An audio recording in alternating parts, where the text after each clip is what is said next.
We are still just slightly waiting for them to be let out of the holding area to come round and form the grid. I cannot wait for this second race weekend to get underway. Obviously we've had practice and qualifying going on since Friday, but this is where the action is, this is where the competition is, when they enter race mode and they get those helmets and their visors down and they are ready to go and itching to take a win.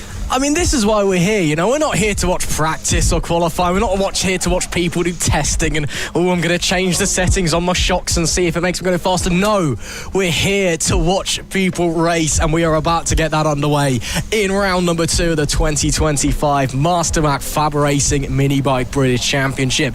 Big grid of 17 rookie riders out there beginning their bike racing journey on the road to MotoGP. And of course, you know, some of these guys have been on a bike for barely months, if even that. Some of them maybe a little bit longer. So yes, you do have a slight experience gap in the field. You see the riders that are a bit further at front, maybe a bit more time on bikes compared to others. But at the end of the day, this is the first time that most of them are out on track racing, or the second weekend, I should say, that they're ever doing it realistically. So it's all about learning, and it's all about gaining track experience in this championship. But at the same time, you know, their races are hard. They want to go out there, they want to perform, they want to win. Exactly, and that's what it's all about in motorbike racing. You want to perform, you want to win, you want to be the best you can be. And one of our riders in the rookies this year is Austin Baton. He's just 6 years old and has been riding on mini motos since 2023. It's his first full season with us at FAB-Racing this year. He was impressive when we were at Lid a couple of weeks ago, on pole a couple of times. I think he took a race win, if I'm being honest, and it's brilliant to see that he's investing himself so much into this racing series and getting his name out there in the world of motorbike racing.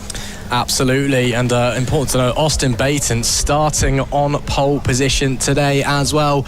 We also found out this weekend he started riding trials bikes and he was only 2.5 years old. I think I was still in nappies at 2.5 years old, to be honest with you, and just sat there watching telly. This lad was out there on bikes, you know, unbelievable, and he's really showing that, yes, he's still so young. He's only 6 years old, but he spent so much, over half of his life on a bike, and it really shows he is so much talent, and make sure you keep an eye on him across this season. But he's just one example, a whole host of super high potential young superstars out there, and it is going to be really interesting to see when they do hopefully go racing in just a moment's time. I think we're just having a last couple of checks on the track to make sure it's all fine before we head out, and indeed we do head out now. Yes, they are coming out onto the track now, getting ready to form the grid, ready for this first race here at Ellough Park. Now, whilst they are coming round and getting ready and getting their positions all set up, let's just run through the grid for today's race. It is the first race for them here at Ellough Park. Starting on pole position, we have number 100, Austin Baton. In second place, we have number 89, Cooper Say. Third place, we have the 76 of Zach Athasich. Fourth, we have the number 95 of Casey Reeson. Starting fifth today is Caden Bailey on the number 9. Sixth, we have number 35, Oliver Cheeseman. Seventh position, we have the 171 of Jensen Brown. Following him in eighth is the 45 of Chase Carter. Ninth place, number 77, Theo Tyler. 10th place, we have the 174 of Oakley Hipwell. Starting 11th is the number 127, Savannah Polden, who is also supported by the House of a Moto Female Championship. Starting 12th, we have the 42 of Keely Bailey. 13th, we have number 14, Liam Hayland. Starting 14th, we have the number 6 of Oscar Bond. 15th place, we have the 251 of Arlo Simmons. 16th, we have 164 of Arton Oakley, and rounding out our grid, starting 17th is the number 32 of Izzy Cook. They're just coming out now on their outlap, ready to form the grid, ready to go. It is our first race here at Ellough Park for this weekend, and I cannot wait. Oh, should be fantastic. Yeah, just underway on their sighting lap now, just making sure everything's working okay, making sure the bike feels comfortable underneath them before they get going. Must be said, Austin Baton, I wonder if a bit bit of a tactical move there. He absolutely rocketed away when they got waved around there. Oh, and someone already down. That's coming out of turn 2, should I say. Back on the bike, look okay. Can't quite tell who that is at the moment as they get going again, but good to see that they're back up and straight on the bike. Hopefully no damage either to themselves or the machinery underneath them. But as I was saying, Austin Baton, when they got waved around, he launched away. Maybe just trying to get in the heads of those around him, or maybe just really excited and wanted to get going in starting lap. Who could tell? But either way, he starts from pole. As you said, Cooper Say alongside him though. He can start quick. He should be one to watch out for, and he will have the inside as they dive to turn 1 as well. Exactly, and these two were ones we were looking out for when we were at Lid a couple of weeks ago. The battles we were seeing between those two for that first position, they both desperately want it. They both want to have that lead in the championship, and it's all going to happen today, and we are going to be watching it firsthand here. If you are joining us now, don't forget to like and subscribe. We're just finishing up forming the grid right now. Here we go, and it's going to be an absolute brilliant start to the race weekend here at Ellough Park. I wonder what's going to happen. Let's wait and see. Just the final riders. Oh, that is someone, I believe, coming off the grid there. It's going to be interesting to see what happens. We are just waiting currently. We've got a bit of a delay happening. We will see when we are going to get this race started. Here we go, and lights out and away we go. Austin Baton has took that first place and has made a flying start to this race. Everybody's still quite bunched up, but Austin Baton absolutely flew and has taken the lead. A really big one on this track. They're just coming round. Now, they are still all quite bunched up together. We're going to have to see how this grid forms itself out and see what happens on our screens. We just saw the 89 of Cooper Say, and there we go, Austin Baton out in that first position, absolutely leading the rest of the pack. Absolute brilliant stuff to see from him. Yeah, huge hole shot there for Austin Baton. Cooper Say, really disappointing getaway, just didn't react when the lights went out, and as a result it has cost him and given the 100 of Baton an early advantage. But it's not all done and dusted yet up the front, as there's action further back in the pack as well. Moves everywhere you look in the FAB-Racing Rookies Cup, and as they come across the line, it is Baton that leads Say 1-2, able to recover after that disappointing getaway as they bomb down into turn 1 and straight back onto the accelerator and pushing down the small backstretch and sliding into turn number 2. Very, very tricky on a mini moto. Seen Matthew Thomas there a few years back, had a monster high side on corner exit. So you do have to be careful when you're getting onto the throttle out of there. But luckily so far, everybody looks clean. It's Baton from Say, from Zach Athasic, your top 3, but a few movers all over the grid.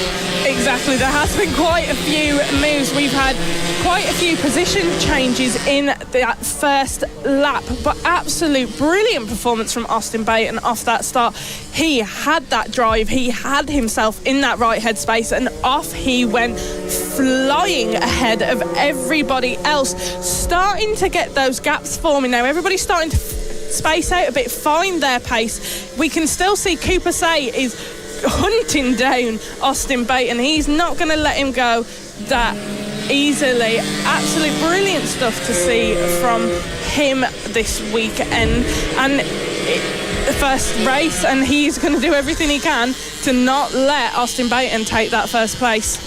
There is Cooper Say, though, still putting the pressure on. Gap at the line last time was a 1.697. Visually, it, if anything, looks like it's got a little bit smaller, so it's not all done and dusted yet. The 89 still pushing hard. So they head through that tight, twisty, awkward hairpin into a chicane section before coming down in front of the paddock. Oh, there we see someone running very, very deep there into that left-hander before we get to the aforementioned hairpin into a chicane section. You can see there with that shot, just look at the undulation, look how the track rises and then falls with the camber. I guess they say the best racetracks are shaped by the landscape around them, and that is very much the same here, as there we see moves being made way down into Paddock Bend. Lovely stuff there up the inside before they get going. Once again, that looked like that was the number 9 of Caden Bailey getting through Theo Taylor on the 777. Or just the double 7, should I say. And indeed it was, with 5 laps left to run in this one. And the top guys still very much in a stalemate. Baton leads by 1.5 seconds. He does, and what a brilliant race we are seeing so far. You can tell how excited all of these guys racing in the AC40 Rookies were to be that first race, to get back out on track. At the moment, we have got 5 laps left to go. Leading ahead of everyone is Baton on the number 100. Second place, we have Say on the number 89. And rounding out our top 3 is still Zach Athasich. Very similar thing to what happened at Lid. These guys ahead of the pack, fighting for those podium positions. On our screens now, we are seeing some of the guys in the rest of the pack as they are coming round the track and making their way round with just 4 laps left to go here at Ellough Park. And we're going to have to see what happens. Just at the front of our screens there, we just saw the number 14 of Liam Hayland leading ahead of Oscar Bond in 14th place and Arlo Simmons in 15th.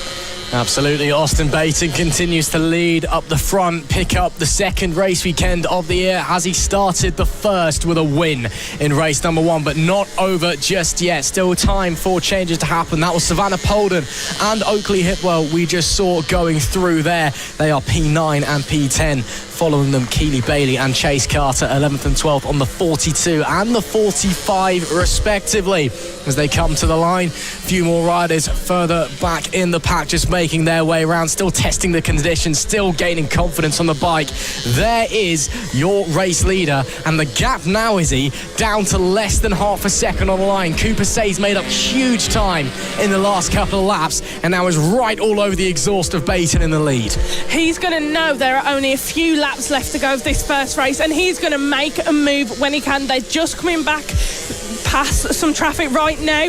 Cooper Say is hot on the tail of Austin Baton. 3 laps left to go. This is quite a good battle we've got on our hands. He is pushing that bike to its limits, getting everything he can out of it, wanting to take that position away. They've just coming through that chicane now, coming down towards the final corners of the track, leading down to 2 laps left to go. Absolutely. Fastest lap of the race so far, Zach Athasich in, or no, should I say it is in fact Austin Baton, a 101.194. Cooper Say very close to the 101.367, having to negotiate their way through the traffic. Baton gets through cleaner than Say does and sets another fastest lap on that occasion, a 1 minute dead, 0.944, little way off of the lap record that was set last year by Tommy Williams in the final round, but still pushing on and still riding incredibly well. And Cooper Say, yeah, real shame, got held up a little bit there. Still time though, 1.5 laps left to go. What does the 89 have in his locker to try and slide through and take a race 1 win?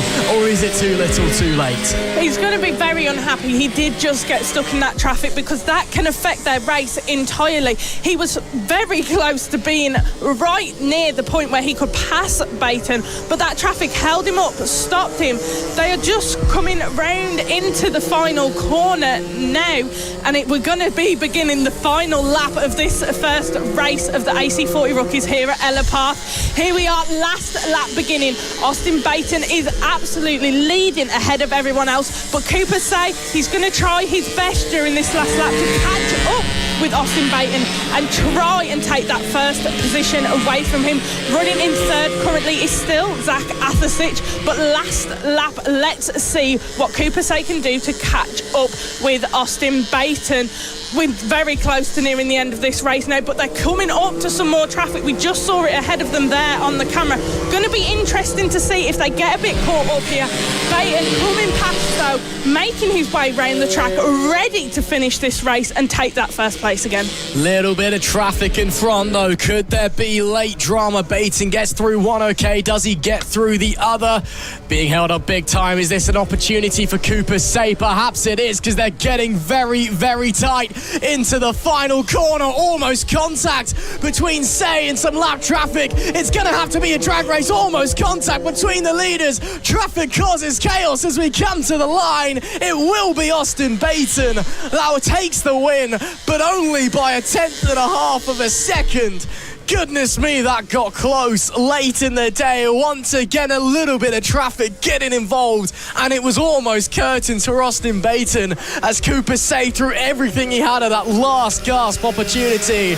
But unfortunately, it wasn't to be for the 89. It is Austin Baton that takes victory in race 1. Cooper Say will be P2, and Zach Athasic rounding out the podium himself, only 2/10 clear of Casey Reese in P4. The rest of the riders still yet to finish, but Jensen Brown comes home 5th, Oliver Cheeseman in 6th, and Caden Bailey set to finish 7th, Theo Tyler 8th, Savannah Polden 9th, and Oakley Hipwell in P10. Looks like Caden Bailey actually dropped down into 8th place there. That's a real shame for him, but that's your top 10, and that is race 1 done in the FAB-Racing Rookies Cup, brought to you by Grassroots to Grand Prix.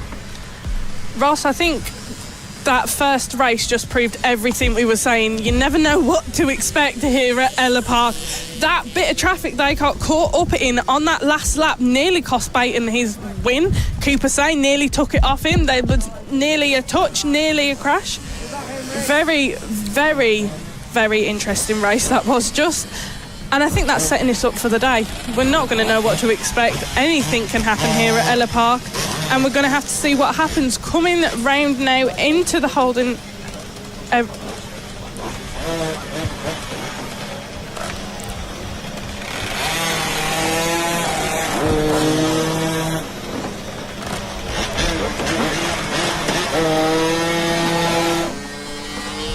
Coming up now, it is time for our combined AC40 Pros and LC40 Elite classes, and it should be very interesting to see what's going to happen here. Of course, 2 different categories on track at the same time, and both of the bikes look very, very similar. So, can be a little bit difficult to wrap your head around.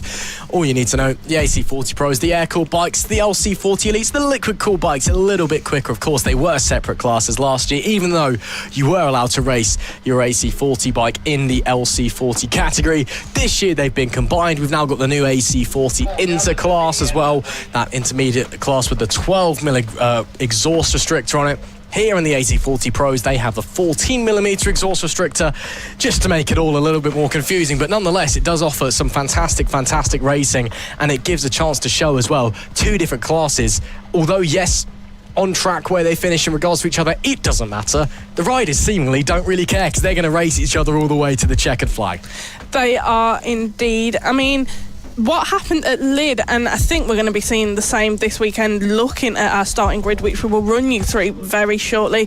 Our 2 guys running on the liquid cool bikes, Maxwell Keats and Jensen Sadras, do tend to be ahead of the pack a little bit, in front of everyone else who are running the air-cooled bikes. But we will have to see what happens. Let's have a look now. They are just coming into the holding area now before they come round to the grid and start their out lap before their race begins. The first race for them here at Ellough Park this weekend.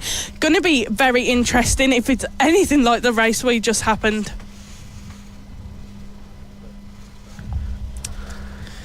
As the riders then getting ready to head out onto the grid before they get their sighting lap going. It looks like we've got a 10-bike grid heading into this one. Of course, 2 of those being the liquid-cooled, the elite bikes, and then 8 of them being the air-cooled variants. So, as they come out now onto the grid before their sighting lap.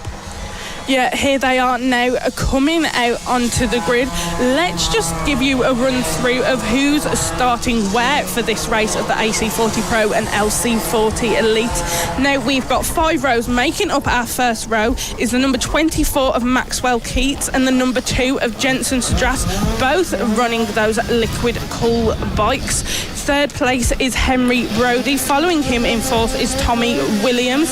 In 5th, we have Joey Athasic. In 6th, we have Emerson Oakley. 7th, Danny Longhurst. 8th, Claudia Dudman. 9th, Ethan Bayliss. And 10th, Oliver Wilson. They are just waiting now to be allowed, and here we go. They are starting their out lap, ready to come back round and make up their grid before the race begins for them. Absolutely. So just to remind you again, Maxwell Keats on pole overall and in the LC40 Elite class. Henry Brody just behind him in P3. He starts on pole in the AC40 Pro class. So just keep your eye on those two. Again, we're expecting the LC40 Elites to be a little bit up the road in this one, so to speak. They will just have that slight pace advantage. I don't particularly think, unless someone has a monster of a weekend, we're going to be seeing anybody from the air cool class battling those in the liquid cool class. But you never know. Again, Ellough Park always serves up a surprise. But we are expecting the front pair on the grid to pull away from a little bit, as there was someone stopping at the top end of the track. It was indeed, and I tell you what, that might be our pole sitter, Maxwell Keats, who's just come grinding to a halt. And indeed it is. What has happened there? The 24 of Maxwell Keats comes to a stop. He was on pole overall, pole in the liquid cool class, and it could be race over before we even get going. That he'll be feeling very disappointed if that is the case, Ross. We're just going to have to wait and see. All the other riders now just coming up round from the end of round the track to make up the grid. They are coming back round. We can still see on our screens Maxwell Keats, who was our pole sitter, just waiting to see if he can get that bike restarted to come round to pole and hopefully be able to start this race. Yeah, fingers crossed, because otherwise it's going to be quite boring in the LC40 Elites with only Jensen Cedras going around on his own. I mean, it's a free race win for him, I suppose, presuming he can finish the race. Touch wood, don't want anything to happen, but you never know. But yeah, problems there for Maxwell Keats. And that is a real shame for him. And Jensen Cedras will be going round on his own by the looks of things. Yeah, that looks like it's curtains for Maxwell Keats. Jensen Cedras, an unscheduled test session, and I'm presuming he finishes a free 25 points heading his way. That's a real shame for Maxwell Keats, but again, those mini motos, they're temperamental at the best times, and it is really warm this weekend, is it? It's been causing havoc all across the paddock. Exactly. Speaking to so many riders today, they've all been talking about the mechanical issues they've been facing since they got here at the beginning of the weekend. So it does mean we do not have our pole sitter Maxwell Keats there anymore. Jensen Cedras on his own on that front row, running by himself in the ALC40 classes, but on the second row, third place, we have Henry Brody on that AC40 bike, and we know they're going to take everything they can out of this bike. And we're just waiting now, and it is lights out and away we go here at Ellough Park. Second race of the AC40 Pros. Out in front is that number 2 of Jensen Cedras on the LC40. Following him is the number 51 of Tommy Williams. He has taken a place from Henry Brody. He's now running in second, leading the AC40s in this race. Yeah, lovely little start there from Tommy Williams. Just got the inside line. Brody tries to fight back on the inside into turn 3. Doesn't quite come into fruition on that occasion, but it was a good attempt nonetheless. But yeah, really, really clean getaway there from Tommy Williams. Just slid up the inside, took the position into turn 1, easy as you like, but it was nice racecraft nonetheless. Already some battles, some duels forming out on the racetrack as Jensen Cedras, our sole LC40 bike, leads them away at the front, already starting to break away ever so slightly, but there are battles going on behind him. That is going to cost those behind him time. So Cedras leads the way, the sole liquid cool bike in this battle for the lead of the AC40 Pro class. It will be Tommy Williams and Henry Brody, who look like they are getting ready for a titanic tussle out there, because Brody, he's not taking that fact that he lost it down into turn 1. He is pushing Tommy Williams hard. He is. Oh, is he going to look to make a move? Williams looked over his shoulder then, saw Brody coming right up the inside. Oh, and he's made the move and has taken that second place position back from Tommy Williams. Williams isn't going to be very happy about that, and he's going to be chasing Brody down to take that position back again. Out in front, we still have Jensen Cedras on the LC40 Elite. Set a fastest time of 57.017. We've got 8 laps left to go, and what a race we are seeing so far. Absolutely. As they come to the line once again, Brody now leads in the AC40 Pro class in second overall from Tommy Williams. And then Joey Aftersic now up into P3 in class. So he's been making some moves on the number 67 and will slide on by. Nice stuff from him to get up into the podium places in class. A little bit of a check back there as they head onto the straight. That is Emerson Oakley, the 63, just having a little look back once again, as we've been reminding you all race long. It is Jensen Cedras who is the only LC40 elite bike out there. The 23 of Henry Brody leads the way in the AC40 Pro class. 7 laps left to go in this one. Should be a very, very interesting battle. Yes, we've got fights all over the field in the AC40 Pros, but at the front, Brody and Williams looking like they're running very similar pace. They are. I mean, looking at the times on the sheet, Brody's just done a 55.396 with Williams close on his tail with a 55.687. Brilliant stuff we are seeing from these riders in the AC40 Pro class. Like Ross was saying, with the 14mm on their exhaust. Here we can see Henry Brody on that 23 coming round. He knows he's leading the AC40 Pros right now. He's not that worried about Cedras on the LC40. They're two different classes currently, but coming round into that chicane, absolutely, he looks very comfortable there on his bike, comfortable with the lead he has. He's aware Williams is going to be on his tail, wanting to take the second place back from him, but first in the AC40. But he just looks comfortable. There we see the number 2. That is our race lead at the moment. Jensen Cedras now alone in the LC40 after, unfortunately, Maxwell Keats could not start the race. But he's very comfortable. He knows he's happy right now.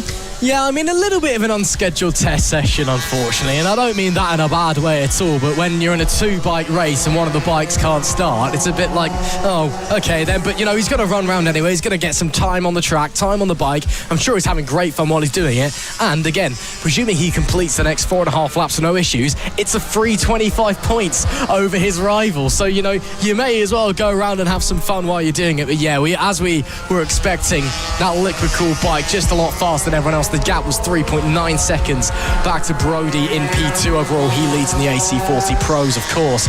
So Cedras, yeah, unscheduled test session, but having fun nonetheless, and, you know, still putting in performance. He's actually, I think he's just running quali laps at the moment, because he's set another fastest lap for himself, 54.244, running really, really quickly at the moment. Again, conditions not quite favourable as Brody with a big off and into the tyre barriers.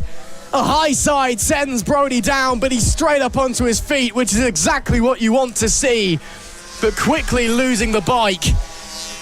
Wow, great to see that he's up and okay, but man, oh man, the 23 just went for a ride. That was big. Looks like Tommy Williams will inherit that P1 in the AC40 Pros. Henry Brody, what a shame. He was running so well up in the lead. Right now we are seeing Claudia Dudman running at P6 with Longhurst right on their tail. Very interesting stuff to see in the middle of the pack running. And now we have Tommy Williams out leading the AC40s. This is currently our battle a little bit further back in the pack. These guys pulling everything they can from their bikes. Little look over the shoulder, knows that Longhurst is right on their tail, but doesn't want to let them past. Crikey, we are seeing some brilliant battles happening today so far, and we're only in the second race. The numbers 28 and 26 right in a battle there, and have been, I think, for quite a while in the race. Absolutely. Claudia Dudman and Danny Longhurst, two of our supremely talented young female riders here. Of course, they are also competing in the All-Rider All-Series Championship, the House of Moto Cup, the first ever established grassroots trophy for women in bike racing. And they'll be trying to pick up some good points for that, not just for their hopes in this championship, but of course for the All-Rider competition, supported by the House of Moto as well. There is Jensen Cedras in a world of his own. 9.6 seconds was the gap back to Tommy Williams. That is ridiculous pace. He has really, really been pushing hard. I got to commend that again. He's the only bike in this race in the LC40 Elites. All he needed to do was get on and cruise round, but he's got out there and he has attacked Ellough Park circuit, just going for personal best after personal best and running super, super consistent lap times all within a tenth or two of each other in the mid 54 second range. So doing an incredible job out there. And again, very well deserved of the 25 points he's going to pick up at the end of this one. Tommy Williams, again, a bit of a disappointing end to that battle with Henry Brody going down. He is okay. He's just sat at the side of the racetrack at the moment, but he's up on his feet, and that's the main thing. And again, disappointing that that's the way that battle came to an end. But Tommy Williams doing a fantastic job, it must be said, as they go on to the final lap of the race. Cedras and Williams, the two race leaders in our two classes, now in a world of their own, but justifiably so. Exactly, like Tommy Williams, although Henry Brody had that crash, Tommy Williams is going to be so pleased with himself to be having that first place position in the AC40 class. We are on our last lap right now. Jensen Cedras leading on that liquid cool bike in a world of his own, way far ahead of everybody else. We are coming now to the final moment of this race today. He's coming past some traffic right now. Here he is, our race leader, Jensen Cedras, coming round that final corner, and it's the checkered flag.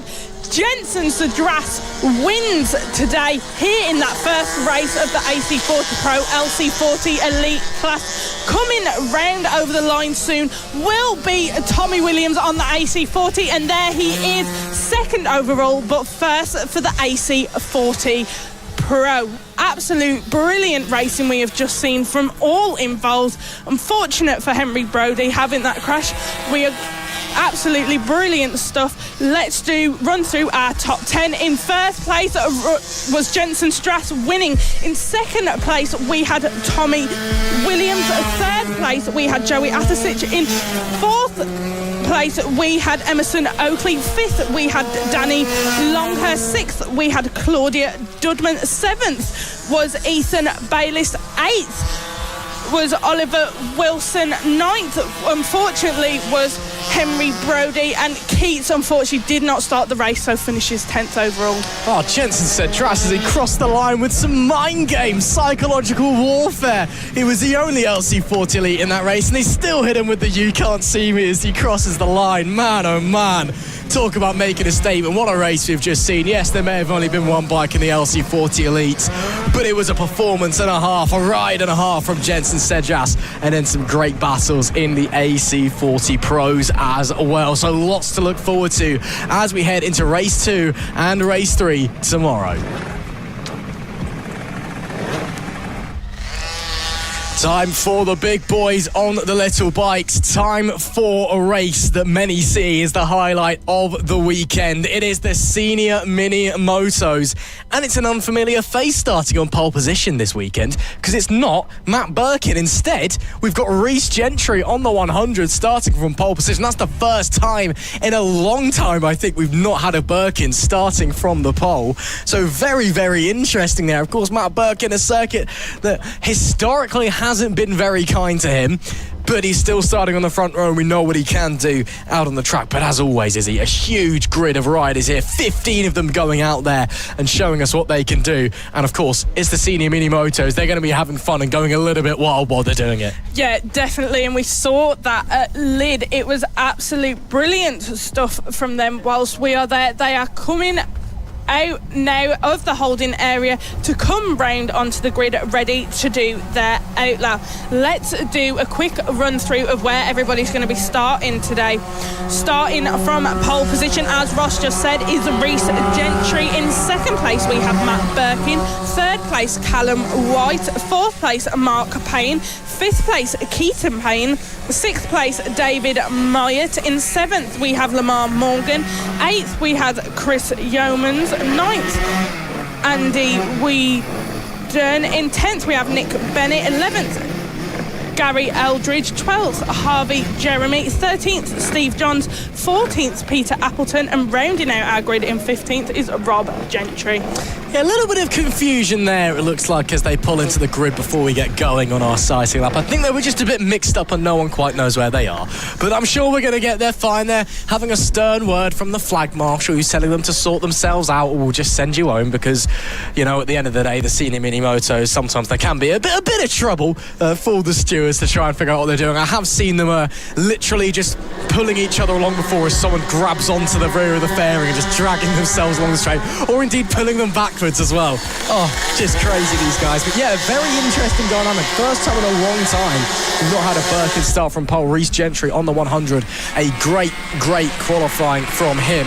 And yeah, taking pole position by 1/10 of a second as well. So great job from him. And it is great to see as well Lamar Morgan out there in P7.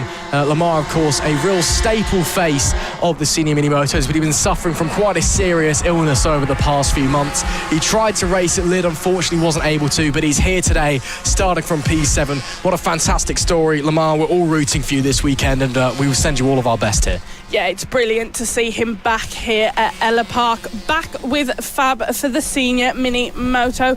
They are just coming around into the final corners now of their outlap, ready to get the third race of the day underway. Senior mini moto, it's like wacky races. You never really know what is going to happen at all with these guys. Like Ross just said, they'll sometimes pull each other along, and it's absolute madness.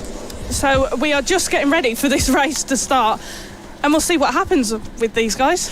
Well, expect the unexpected. That's one thing I've learned from watching senior mini moto racing across the years. All the riders making their way into the grid spots. Matt Birkin on your left starts second. Rhys Gentry starts from pole. On your right-hand side, it'll be all eyes to the red lights. It is lights out. We're underway. Great launch from the 100 of Rhys Gentry. Looks like David Myatt got away really poorly, and Matt Birkin will fall down into P3, actually, briefly there as they got to the exit. In fact, it was Mark Payne who got away disappointingly. David Myatt briefly taking second, but it was Rhys Gentry with the whole shot down into turn one and already trying to build that gap.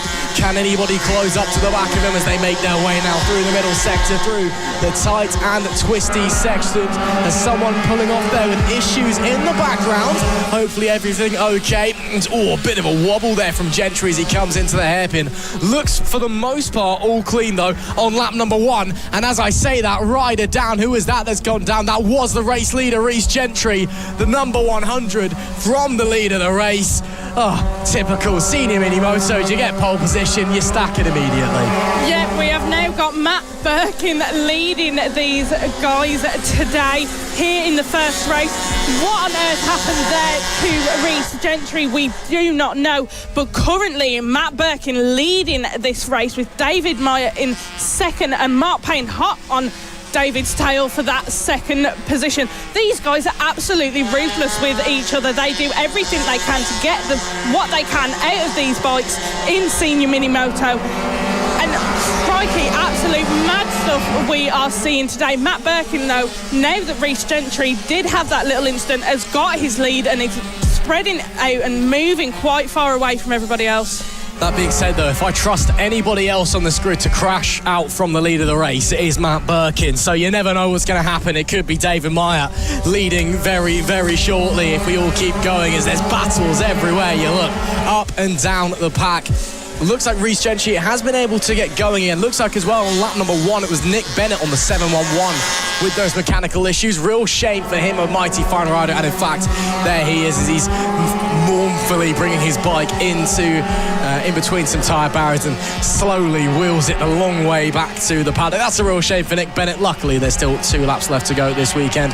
It's definitely not Gary Eldridge, I can tell you that much. Matt Birkin still leads from David Meyer in P2 and Mark Payne rounding out the podium. Huge battle at the moment between Meyer and Payne, who was feeling very confident going into this weekend. Was Payne. Bit of a move being launched there. That looks like that was Callum White retaking the position from Keaton Payne. I believe they swapped earlier in the lap. Just confirm that in a moment, and indeed, yeah, that is what has happened. Callum White on the 322 back in front of Keaton Payne, and they'll have to push onwards now, try and swap again. Absolutely, Ross. 6 laps left to go, and Matt Birkin leading, a massive gap ahead of everyone else. But here is our battle for second place. Currently, we've got David Meyer ahead of Mark Payne. Absolutely brilliant stuff to be seen from them. David Meyer building up a bit of a gap now. Oh, who is that who has just come off there? I do believe that's Mark Payne. That's the 18. Oh, that is our battle between them two over currently. Lots of issues we are seeing here today for everybody so far. We are only on our third race of the day, and we are seeing mechanical issues everywhere, but Matt Birkin, 6 laps left to go, leading ahead of everybody else. It's not over till it's over, though. Plenty of time for things to go wrong, and plenty of time for time to be made and lost in this one. Birkin leads from Maya. It'll be Keaton Payne, I believe, that now inherits P3, and indeed he does. Callum White up to P4, so one of those two is going to be on for a podium, a lucky podium, but never complain, a podium nonetheless, and I'm sure they'll be delighted with that one. What a way to kickstart the weekend. But who will be there? Will it be Payne? Will it be Callum White? Will it be somebody else? Chris Yeomans, Andy Weedham not too far away, as we've got a monster battle going on here. This is Yeomans, Weedham, Gentry and Lamar Morgan as well. Gentry negotiating his way back through. And this, if he manages to get through Chris Yeomans, promote him back up into 5th place. He's been on an absolute charge as the number 100, the pole man. A recovery ride, unfortunately for him, but a recovery ride executed in some style with a lovely move into Paddock Bend. It's Rhys Gentry up to P5. Absolute brilliant stuff we are seeing from Rhys Gentry today. He knows that shouldn't have happened what happened earlier, and he's just put on his racing mode, and he's fighting and picking his way past everybody else to try and get him to the battles for those top spots again. We have 4 laps left to go. Matt Birkin still leading ahead of everyone else. There is the number 100 of what was our pole sitter, Rhys Gentry, making his way back round the track, trying to catch up, to try and get himself involved in these battles for the possibility of a position on the podium. Brilliant stuff we are seeing from him. Great recovery after his little incident earlier. And here he comes now round through the chicane. Oh, he's having a little look down then. Could there be something happening there, or was he just having double check? We don't know. 4 laps left to go. Now down to 3 as Matt Birkin just comes over the start-finish line, leading ahead of David Moyer and Keaton Payne, who is now up in 3rd. Following him in 4th is Callum White. Rhys Gentry back up in 5th, closing down that gap on all the others. There might be an opportunity for a podium here for Rhys Gentry if he's lucky, because Keaton Payne and Callum White have both caught up to the back of David Meyer, and we've started to see a 3-way battle taking place. You could just see they're just in front of Gentry up the road on the racetrack. So if they keep losing time on the last lap, it might be a slim opportunity, but it's an opportunity nonetheless. And the number 100 could be looking at a recovery ride from the pole to down to back onto the podium in the space of a handful of minutes. What a story that would be to kickstart his weekend. But is it too little too late? Has time run out? It's about to be 2 laps left to run for these guys as Matt Birkin begins the penultimate lap of the race. Those in front, Maya, Payne, Callum White, still a second and a bit up the road from Gentry. As there we see Yeomans and Morgan continuing to do battle. Of course, Lamar Morgan on his return to FAB-Racing this weekend. Does he spy a move to the inside? No, not quite for the 216, but just trying to get in the head, trying to get in the space just behind Chris Yeomans, see if he can maybe force him into making a mistake. You cannot fault Lamar so far in this first race. Started P7 and has held on to that position throughout the whole race duration so far. We have still got 2 laps left to go. Matt Birkin leading ahead of everybody else. The pack has spread out a bit, but we need to wait and see if Rhys Gentry, with just 1.5 laps left to go, can catch up with the others. We are on beginning our final lap now. There is our race leader, Matt Birkin, who took that lead after Matt Birkin had his off and has absolutely flown with it, coming past some traffic now, coming past that bash traffic and making his way around the track on this final lap. Brilliant stuff we have seen from Matt Birkin in race 1 today. He got that lead, got comfortable with it and hasn't let it go. I mean, I know I like to joke about the Birkin boys and their crashing and their antics, but of course, Matt is certainly a fine rider. Yes, he's the reigning champion, but you just watch the way he rides a Minimoto out on the track. It looks so effortless. It's just this beautiful riding style. And again, already waving to the crowd. Yes, the antics are still there. He's probably heard me talking about him and got upset about me being nice to him for a change. But it's so beautiful. And it's moments like this where you really realise just how good he is. It is Matt Birkin who dominates in race number 1. The reigning champion with a fantastic victory as David Meyer and Keaton Payne round out the podium places. Callum White will hold on to P4, but only by less than a second from Rhys Gentry, who unfortunately ran out of time there at the end to try and make his way onto the podium on his recovery ride. But Matt Birkin, the racing's done. Now he can begin the antics, begin the showboating. A wonderful ride to win by 3.5 seconds. Yeah, just coming round now on a cool down lap, having a bit of a laugh, having a bit of a joke with the other riders, and absolute brilliant stuff from him. Let's have a look at who came where today. First place we had Matt Birkin. Following him in second was David Meyer. Third place was Keaton Payne. Fourth place Callum White. Fifth place was Rhys Gentry. Sixth was Chris Yeomans. Seventh Lamar Morgan. Eighth Andy Whedon. Ninth Gary Eldridge. 10th Steve Johns. 11th Harvey Jeremy. 12th Peter Appleton. 13th Rob Gentry, and we did have 2 did not finishes, which was Mark Payne and Nick Bennett. Yeah, real shame for those two, but a really fascinating race for us to sink our teeth into. And boy, oh boy, race 2 and 3 tomorrow are sure to be exciting because Rhys Gentry looks quick, Matt Birkin looks hungry, and a lot of riders out there trying their luck and putting in some fantastic performances. 2 more races to come on Sunday for the senior Minimotos.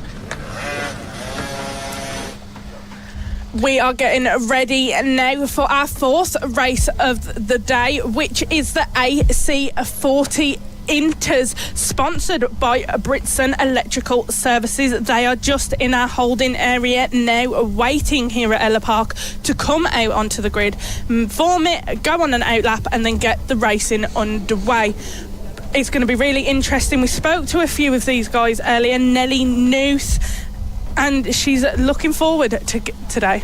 Yeah, Nooth starting from pole, which will be really interesting because last year Ellough Park was very much a bogey track for Nooth. Of course, we came here twice and it really dented her championship hopes both times. That's why that championship in the FAB-Racing Rookies Cup between herself, that huge battle between herself and Emilio Pereira, went down to the very final race. Of course, yes, she was victorious in that final race. Had it not been for the fact that we went to Ellough Park twice, I think she'd have won it a little bit earlier because she just struggled both times we came here. But clearly had a Weetabix this morning, and whatever issues she had with the Suffolk racing circuit last time round, she's got over because she starts on pole position, and a very solid pole position at that 0.3 of a second quicker in qualifying than her nearest competitor. So we'll wait to see if she can translate that pace across into the race. But as you said, Izzy, you spoke to her earlier today, she feels confident, she feels happy on the bike, she's ready to go racing again. Yeah, and I think it helped the brilliant start she had at Lyd at the beginning of the season the other week. She absolutely dominated there, boosted her confidence. We're starting to see a little bit of wind pick up here at Ellough Park track. Interesting, could mix things up even more than they already have today. Absolutely. If you look when we're coming through Paddock Bend in a little moment's time on the sighting lap, or even when they're coming out to the grid, in fact, you'll see there's loads of flags around there. It's a really good indicator to see what the wind's doing, and it is definitely picked up, actually giving not quite a full-on headwind, but a slight headwind heading into Paddock Bend. So if you're smart, you might be able to brake just that little bit later, use that wind to your advantage if it is strong enough to try and gain on your opponents. But again, I'm not sure the angle is actually quite right to really gain an advantage anywhere. It's the wind's blowing in the one direction where you're not really getting a headwind, you're not really getting a tailwind anywhere, it's just windy. So that's going to be normal. There you can see the one of the flags flapping away in the breeze, getting quite aggressive. So we'll have to wait and see what's going to happen. Just a small delay here, but looks like we're about to get going on our way to the grid in just a short moment. And indeed we are. Here come the riders out to the grid. Riders then making their way to the grid before the sighting lap here in the Brits Electrical Services AC40 Interclass. This new class in 2025, what separates them from the Rookies Cup and the Pros? Oh, it's the intermediate. Instead of a 10mm or 14mm exhaust restrictor, we got a 12mm exhaust restrictor. But a big grid full of big names. Yes, only 8 riders out there, but it's 8 riders who are very hungry and potential superstars in the making. Just want to give a quick note, actually, just while I saw something on there. Very strict instructions from race control came in just before we started racing today. You are absolutely not allowed to angle your bike whatsoever in your grid box. You sometimes see it, you angle your bike to cover off your opponents, see if you can cut them across down into turn 1. Absolutely no chance. Those are the orders from up above in race control. It's not going to happen at all. No, it's not. Let's just do a run through of our starting grid today. Pole position, we have Nelly Nuth. In second place, we have Finley Styles. Third, Noah Barfoot. Fourth, Austin Dilks. Fifth, Randy Carter. Sixth, Freddie Taylor. Seventh, Reed Saxelby. And eighth, Seth James. That is our grid for today. 4 rows, 8 riders all together. 9 laps in this first race of the AC40 Inters. Going to be very interesting to see what happens with these lot. They are just coming through that chicane now, making their way down to the bottom of the track before coming back round, ready to form their starting grid. Absolutely. We'll have to wait and see what's going to unfold, but Nuth looks confident, feels confident, and the lap times of qualifying speaks for itself as well. But can she translate that into race pace? Again, she struggled in all 6 of the races that she took part in here last year. Yes, it was wet in round 2, and we know she has her struggles in the rain as well, but even at the final round with the championship on the line, when you really need to deliver, didn't quite go so smoothly. Yes, she was able to grab that championship, but it didn't all go to plan, and it nearly all came undone in the very final race of the season. But she starts from pole and looks like she's gotten over those issues, but a very strong grid around her. Let's see if anyone can challenge the young superstar that is Nelly Nuth. It'll be red lights on, red lights off, and we go racing. Great launch for the 44 away from pole, who will keep the lead down into turn 1 up the inside. That looks like it was Randy Carter who made some big moves early doors down into turn number 1 as they head through turn 2. Look at the gap that Nuth is building already. It's quite clear what her game plan in this one is. It's just to book the ticket, check out as soon as you can, and let them all fight behind you. Build up enough of a gap that you're not going to face any pressure. Yeah, also a brilliant start for Noah Barfoot, who started in 3rd but has got up to 2nd on the grid currently in this first lap. Like you said, though, everybody puts the most power they can during their start, and it's absolutely brilliant to see. Here they are now coming around the final corner of this first lap, coming around to get ready to start lap number 2 of this race. A little bit of a battle going on there, and here we go. That is the number 19 of Finley Styles wanting to make a move on Noah Barfoot and take that 2nd place position back from him that he stole at the start of this race. We have got 8 laps left to go in this AC40 into race number 1. Hot on the tail, though, of Finley Styles is Austin Dilks on number 85. He has started brilliantly as well. Absolutely. This is playing perfectly into Nelly Nuth's hands as well as they start to battle for the final podium places. She can just streak away at the front. Again, it was what she was so used to doing last year in the FAB-Racing Rookies Cup. I mean, so many times we know she's very good at starts. A lot of times last year she was too good, ended up with a jump start penalty, but because everyone was fighting behind her, she was so far up the road it didn't even matter. I think she probably got a record of some description for how many jump start penalties she would have got.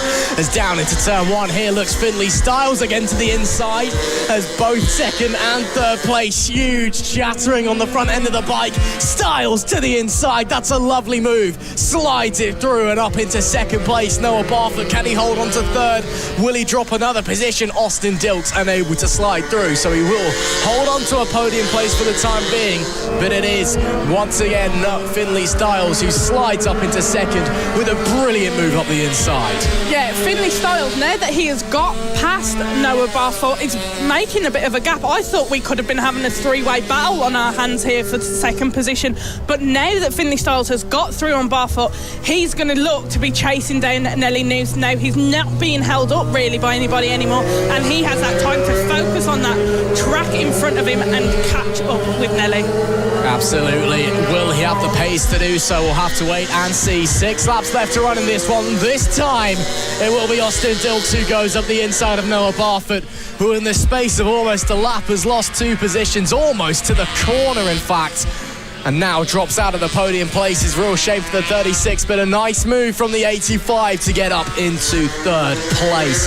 Well then, 6 laps left to go. Styles is definitely catching Nelly Nuth. Fastest lap last time for Styles, a 54.648. We'll have to wait and see if that pace translates into manoeuvrability, because there's one thing to catch a rider in front, very much another thing to overtake. Let's see what the number 19 has in his locker when he gets to the back of Nelly Nuth.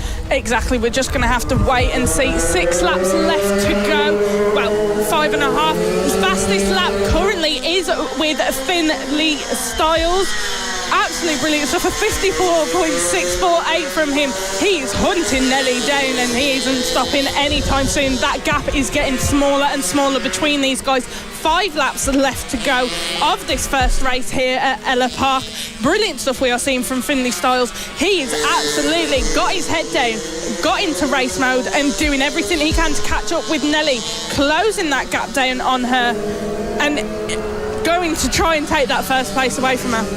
Pink leathers on Nuth, red leathers on Styles, who will be on top at the end of this one. I wonder, in fact, if Styles may have actually just eased off a little bit, because it looked like he got out of the throttle a little early for that big left-hander back there coming into the hairpin section. And I wonder if maybe he's just sitting, watching, calculating, figuring out where he's quicker than Nuth and how he can get the moves done. Smart riding by the number 19, but Nuth continues to push on. 4 laps left to run in this one, and we could be in for an absolute barnstormer of an ender as Nuth holds on from Styles and P2. Behind them, Dilks and Barfoot duel it out for the final podium place as well.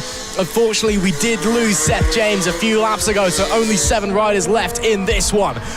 But it's between Nuth and Styles for the top spot in race number 1. Styles with the faster lap, Nuth from pole position and a great start.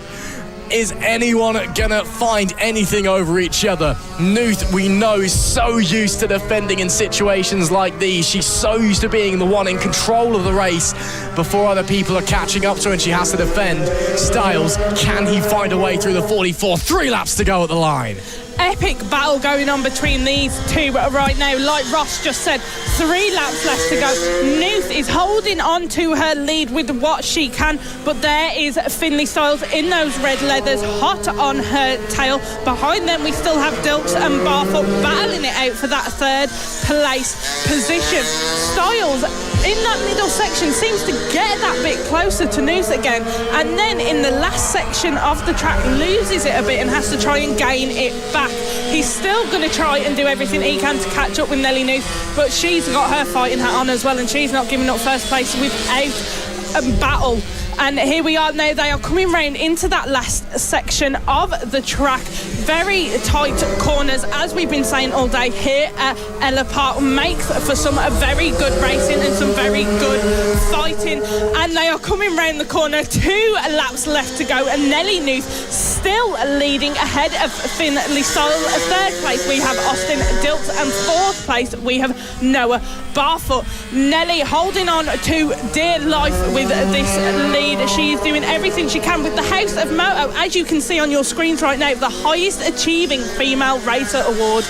Yeah, Nelly, of course, the champion in its inaugural year of the All-Female Ryder Cup last season, and looking to repeat that this year.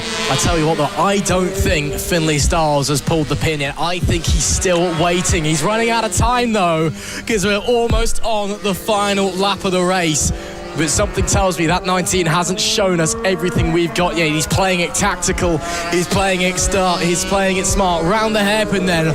One tour to go in race one of the Brits and Electrical Services AC40 enters. Nuth leads by a razor blade ahead of Finley Styles as they round turn one. Can the 19 find anything? Good drive off of the corner for the number 44, and the 19 still watching, still waiting in tow. Does Finley Styles have what it takes to get through? He's going to get a run to the outside. Nuth defends on the inside and will hold on. This is going down to the wire. It is, like you just said, Ross. Finley Styles is closing down on Nelly Nuth with just a few corners left to go in this first race for them. We are on the last lap. Nelly Nuth absolutely leading, still ahead of Finley Styles, just sweeping round now into those last few corners. Here we go. This battle between these two has been absolutely brilliant so far. Round that last corner onto the start-finish straight, and it is Nelly Nuth who takes the win in the first race of the AC40 Inters. Closely followed though by Finley Styles. An amazing battle we have seen between these two, and there comes Noah Barfoot in third, followed by Austin Dilks. The battle between them two meant that Noah Barfoot took third place. Well, I tip my hat to everyone in the top four. Two brilliant duels and four fantastic rides, but only three can fit onto the podium and only one can take a race win. And it was Nelly Nuth who took that in the end, with Finley Styles second and Noah Barfoot in P3. Austin Dilks was fourth with Reed Saxelby P5, Freddie Taylor sixth, Randy Carter P7. Unfortunately, we did lose Seth James in that race. Only 7 riders finishing off there. But man, oh man, what a race. We just saw a huge battle between Nuth and Styles. Another huge battle between Barfoot and Dilks as well. Sets up a very interesting precedent for the rest of the weekend. Riders taking the plaudits and the celebrations. Then there was Finley Styles just getting a quick check there by some of the marshals. Hopefully everything is all okay. But man, oh man, what a great race we have just seen. And again, 2 more to come across the rest of the weekend as well. Both coming tomorrow, but should be very exciting. Coming up next, we are going to have the MK Mini GP70. First race for them. They will be doing 12 laps around the circuit here at Ellough Park. Very interesting stuff. We were speaking to Harrison Day earlier, who is riding in this series. Very interesting stuff we've been seeing from him. He was having some issues yesterday. Let's see if he can fix any of that today. It will be very interesting to see how he copes after his mechanical issues yesterday. Let's see what will happen.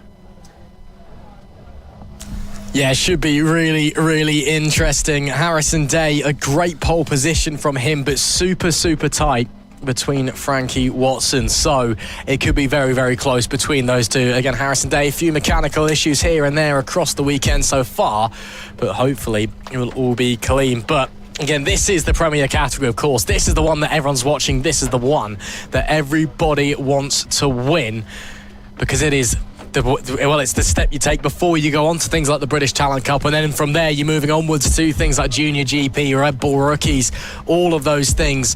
And so many champions in the Mini GP70s have gone on to achieve fantastic things in their career.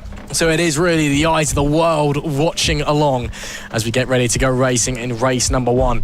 And quite frankly, if you read through the list of champions and race winners in this class, it honestly, it reads like a history book. So many big names in the world of bike racing all got their start here. And of course, this is the one they all want to win. It's the one the whole paddock is waiting for, and they are now making their way out onto the grid before we go on our sighting lap. It will be 11 riders out there today. That's more than enough, because this is always exciting here at Ellough Park. It is indeed. I mean, these guys were exciting enough when we were at Lid for the season opener. They were absolutely brilliant. We are here and we are about to start race 1 for the MK Mini GP70. This is it, the road to MotoGP. This is where you want to be. Some of the biggest names started here. They are just getting ready now, waiting to head out on their out lap and their warm-up lap before this race begins for them.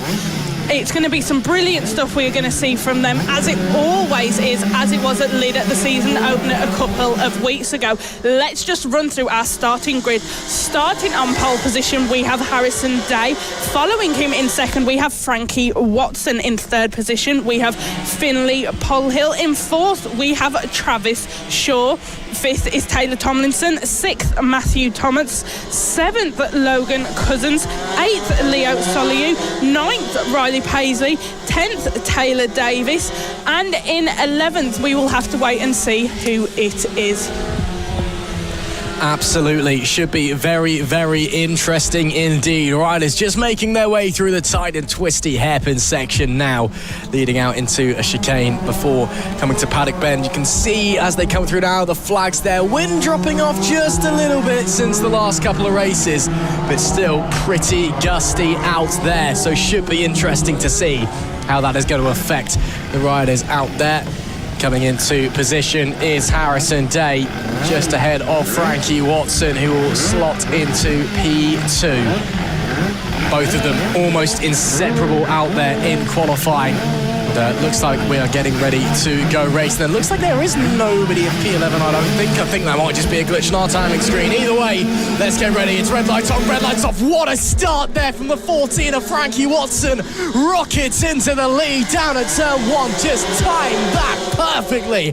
Harrison Day will have to settle for P2 as they're all bustling for position just behind him, looking left and right anywhere to try and gain some places.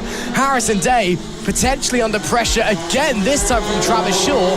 Could see him dropping down to third. Either way, the 14 of Frankie Watson takes the lead into turn 1. What a brilliant start that was from Frankie, but also from Travis Shaw, getting himself up into third place from fourth. But Frankie Watson absolutely flew off that start line, taking that pole position away from Harrison Day. Looks like he might have just had a bit of pressure, just struggled a little bit with his start, but now he's getting back into the groove of things. Leading though is that number 14, Frankie Watson, out there in front, ahead of Harrison Day, who is hunting him down or wanting to battle for that first position. Here they are sweeping around now. Still in third, we have the number 4 of Travis Shaw. They are absolutely brilliantly racing right now. So good to be seen. Yeah, looks like Harrison Day's already shaken off that shaky start because he is piling all of the pressure and then some. The 15 all over the back of the 14 of Frankie Watson. Can he try and find a way through into Paddock Bend? Not quite. A small battle forming behind as well for third place, but right now it's all eyes on the leaders. Can Frankie Watson hold on from Harrison Day as they go to make it? 10 laps left to go. At the line this time, bombing down into turn 1. Day a little bit of a look. Nothing serious though. I think he's just checking, seeing if there's potentially an opportunity, but Harrison Day is not silly. He's not going to go for a move that is never going to happen and going to result in an accident. And still Frankie Watson holding on for the time being, not defending too hard either, it must be said. Quite happy just running his normal lines, quite happy doing his own thing and keeping his pace up there. He knows as well if he starts defending, that is going to cost him time, and it's potentially more likely that he'll lose out of position that way. Yeah, 10 laps left to go for the Mini GP70, their first race here at Ellough Park. There we can see a battle for third place between the number 4 of Travis Shaw and the 199 of Finley Polhill. Those two did a swap in the first lap, and now Finley Polhill is looking to track down Travis Shaw and take that third position back off of him. 9 laps left to go. We've got an interesting battle taking place for first between Frankie Watson and Harrison Day, and one happening for third between Finley Polhill and Travis Shaw. Fastest lap just set by Frankie Watson, a brilliant 47.641. He has got that first position and he is pushing his bike to get everything he can out of it to hold on to that first position. Surprisingly, these guys are actually getting quite close to the lap record. Everyone else has been a second, 2 seconds off. These guys only 3/10 off for the lap record set by Marco Holt back in 2022. So maybe maybe we could be seeing some new lap records falling as Harrison Day down on the front straight. His crash coming out of the final corner. I don't think he can quite believe what's happened. He's sat there with his hands on his helmet. He looks okay, he's up on his feet trying to get the bike going again, but that looks like it could be curtains for the pole sitter. I don't think he can quite believe what happens. Looks like he may have low-sided coming out of the final corner. Shades of Ben O'Keefe and Moto Team last year, but that is heartbreaking stuff for Harrison Day, who was looking so mighty and challenging Frankie Watson so well after losing the lead down into turn 1 in the opening lap. With 8 laps left to go, he's down and out of race 1. He is, but Frankie Watson is still leaving, but now the boys that were originally fighting for 3rd position are going to be fighting for that 2nd. They would have seen Harrison Day go down and now know that is up for grabs for them. Running in 2nd currently, we have the number 4 of Travis Shaw. Still hot on his tail though is the 199 of Finley Polehill. Let's keep seeing what's going to happen. Oh, they've just swapped. No way. Finley Polehill has took that 2nd position away from Travis Shaw and is actually building quite a bit of a gap ahead of him. Absolutely ruthless from Finley Polehill, who shoved it up the inside of Travis Shaw and forced him wide and forced him to sit up and cost him time. I'm amazed he only lost 1 position out of that. That was aggressive racing. Finley Polehill, of course, on his return to FAB-Racing this weekend, missed out the opening round of Lid. Great to have him back here and great to see that he's lost none of his talent over the winter. And I tell you what, while they're fighting, Matthew Thomas and Taylor Tomlinson also getting involved. They're aware this isn't just for 3rd place, this is for 2nd now. And we've got 4 bikes duking it out on the circuit. Shaw already trying to apply pressure back onto the 99 of Finley Polehill. Can he find a way through? Not on this occasion, as look at them using all of the road and then some, almost onto the grass in that left-hander. Taylor Tomlinson sat at the back of this pack, maybe just watching, waiting, seeing if some chaos is going to kick off in front. Travis Shaw is aware of the fact that whilst he's going to be looking to get back and take that position away from Finley Polehill, he is also being threatened and pressured by Matthew Thomas behind him, running in 4th position. Absolutely brilliant racing. There's been an off there. We'll have to wait and see who that is. It's Tomlinson. That is Tomlinson. That is 77 of Taylor Tomlinson. That is him out of the race. Gosh, what a race we are seeing here. Still leading out front is the number 14 of Frankie Watson. These guys now a 3-way battle for that 2nd place. Travis Shaw in the middle of Finley Polehill running in 2nd and Matthew Thomas running in 4th. 5 laps left to go here at Ellough Park. There is Travis Shaw biting at the heels of Finley Polehill to take that 2nd position back, and hot on his tail also Matthew Thomas. Very interesting to see what's going to happen between these guys with just 4 laps now left to go. Frankie Watson leading the way out front. Obviously no overtakes allowed to be made into turn 1. Yellow flags being waved after Tomlinson crashes out from 5th place. A real shame for him. The 77 was having a strong opening race to the weekend, but then there were 3 and they're still fighting for 2 places on the podium. Who will get them? Polehill and Shaw currently in position, but the 47 of Matthew Thomas looks very racy just behind them as well. While they're fighting, it's allowed Frankie Watson to extend the gap up front to 3.8 seconds. He is very much out and away up the front. I don't think he's going to have any issues, face any struggles over the rest of this one. 3 laps left to go. Shaw looks to the inside, as does Matthew Thomas. Thomas has to sit up and back out of it. Goodness me, that was close between all 3 of them. They are really leaving it all out on the racetrack. They are indeed. Shaw is making some moves today. He's looking to get up on the inside of Polehill and take that position back from him. That was very close then between Shaw and Thomas. They nearly had a little touch there. Now Thomas has got through on Shaw. The number 47 leads ahead of the number 4 in this battle for 2nd place. 3 laps left to go. Thomas now going to be looking to catch up with Polehill. He's now running in 3rd on that number 47, with Travis Shaw on the number 4 running in 4th position. Absolutely, Frankie Watson still leads by a country mile as they come to some lapped traffic. That is the number 11, and I think that may be the individual who is blank on our timing screens. We've got a transponder number on our live timing, but no name, so I think that's why that's blank. That'll be them on the number 11 machine there, that these leaders, or this leading pack, should I say, just heading through. But as a result, of course, no blue flags here in FAB-Racing. You just got to negotiate your way around. It's caused them to split up a little bit. So Pole Hill now with some breathing room behind, and Travis Shaw from second to fourth, and now potentially running out of time as well, because we're about to be going on to the final lap of the race. These guys crossing the line now will do so. Last lap board is out. We've apparently got rid of the last lap flag in 2025. And Pole Hill, Thomas and Shaw in the final podium places. Can Shaw make anything up as Frankie Watson, quite frankly, can finish this race backwards and blindfolded? Yes, those battling behind him gave him a lot of breathing room, but it's been a fantastic ride from the 14. It has indeed. He's coming around now, just getting ready to finish this first race of the Mini GP70. A very comfortable lead Frankie Watson has had so far this race. There we go. This is it. Coming around that final corner now.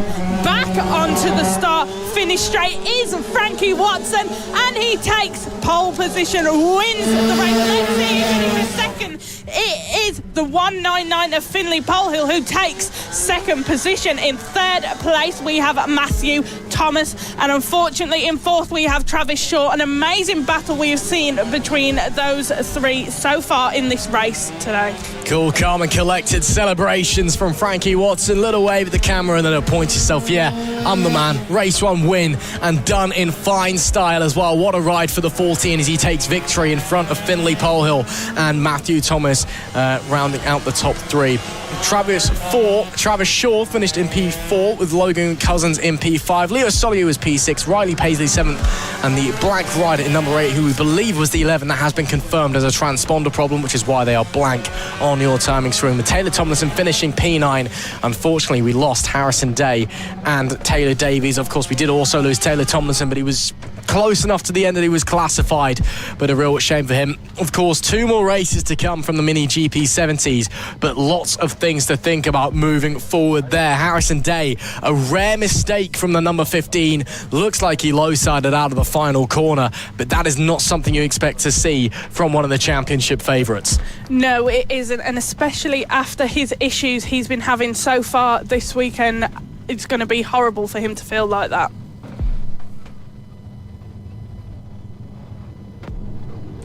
Coming up now, we have got the Pit Bike 140 series coming out on track to get ready, get lined up, ready to go on their outlap. Lots of riders we have today joining us here at Ellough Park for this race. Always interesting stuff seen from these guys in the Pit Bike. At Lyd, we saw a very close battle happening between Chris Wells and Jamie King throughout the whole weekend. It'll be interesting to see how that continues this weekend. Here they are now, just getting into their grid positions, ready for the outlap. Like they are getting ready. Absolutely brilliant stuff from them to be seen. Look at them all making sure they're straight. Brilliant stuff. Absolutely, as we see there on pole position, who else but the tractor boy, Ipswich's own Richard Holmes Williams, once again returning for his local track. In fact, the front two, both hometown heroes, of course, Jamie King from Yarmouth just up the road. So both of them are going to do battle as Chris Wells sits P3 just behind them. So it could be really interesting. A few riders making returns. Again, a big grid of 20 riders in this one. We saw last year Jamie King and Richard Holmes Williams having a huge fight out there. Let's see if they can do that again. It is Richard Holmes Williams, the tractor boy, starts on pole position. Jamie King, after his big off on Friday, can only manage second place. Chris Wells is third, with Ben Crockgrove in P4. Harrison Quincy, good to see him back in P5 with Zach Tureen in P6. Joshua French is 7th with Simon Gates in P8. P9 is Keaton Payne with Ashley Powell in P10. Danny Knight's Rush and Harry Bauer round out the top 12. Row 7 is James Ratcliffe with Nathan Gardner. Perry Thompson is 15th. Daniel Gilbert 16th. Danny Cockgrove starts 17th with Robert Baldock alongside. Rounding out our 20-rider grid is Dan French and Adam Thornborough. So it should be really interesting to see what's going to happen in this one. The top two only separated by 3/4 of a tenth of a second. Chris Wells as well, not too far away. Of course, it is the local boys who are here all the time that you'd expect to see running well here. And of course, it is the local boys, Richard Holmes-Williams and Jamie King, alone on the front row. But of course, you can't count the likes of Chris Wells out. Harrison Quincy as well. He can certainly be quick. This should be a really fascinating race. It should be indeed. They're all getting ready now, coming around, forming the grid. There is our flag marshal holding up the red flag. Jamie King in second after his crash yesterday is impressive stuff. Let's see how he performs today. There is our flag marshal just getting ready now, moving out the way, and it is lights out and away we go. Richard Holmes-Williams holding on to that first place. Here is Jamie King though, hot on his tail in second position. A little battle there happening for third place. Everybody bunched up, but here is Holmes absolutely stretching out a lead, forming a gap already ahead of everyone else just into the first section of the course. Absolutely brilliant stuff we're seeing from these guys. Lots of bikes out on track for the pit bike this week, and interesting to see how this race is gonna turn out. We'll have to wait and see, but a great launch there for Holmes-Williams. King wasn't quite able to retaliate, and looks like Chris Wells actually lost ground to Ben Cockgrove and dropped down into P4.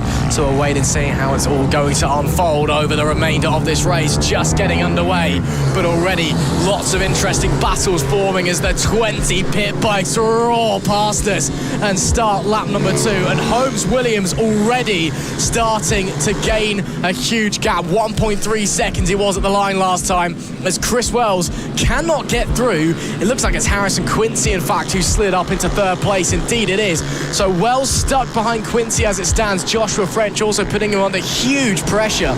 So a huge train forming from third downwards, but it's allowing those front two to start to pull away at the front of the pack a little.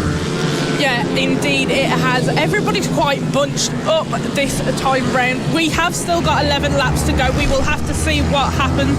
But Chris Wells lost that third position to Harrison Quincy. Going to be interesting to see what happens between these guys here. Look at that, coming round the corners as they come round that accordion effect. They bunch up together, then stretch back out as they come out of the corner. There we can see Chris Wells is looking to make a move on Harrison Quincy. Just couldn't quite get it, but that's not going to be his only try. He is going to keep going. 10 laps left to go.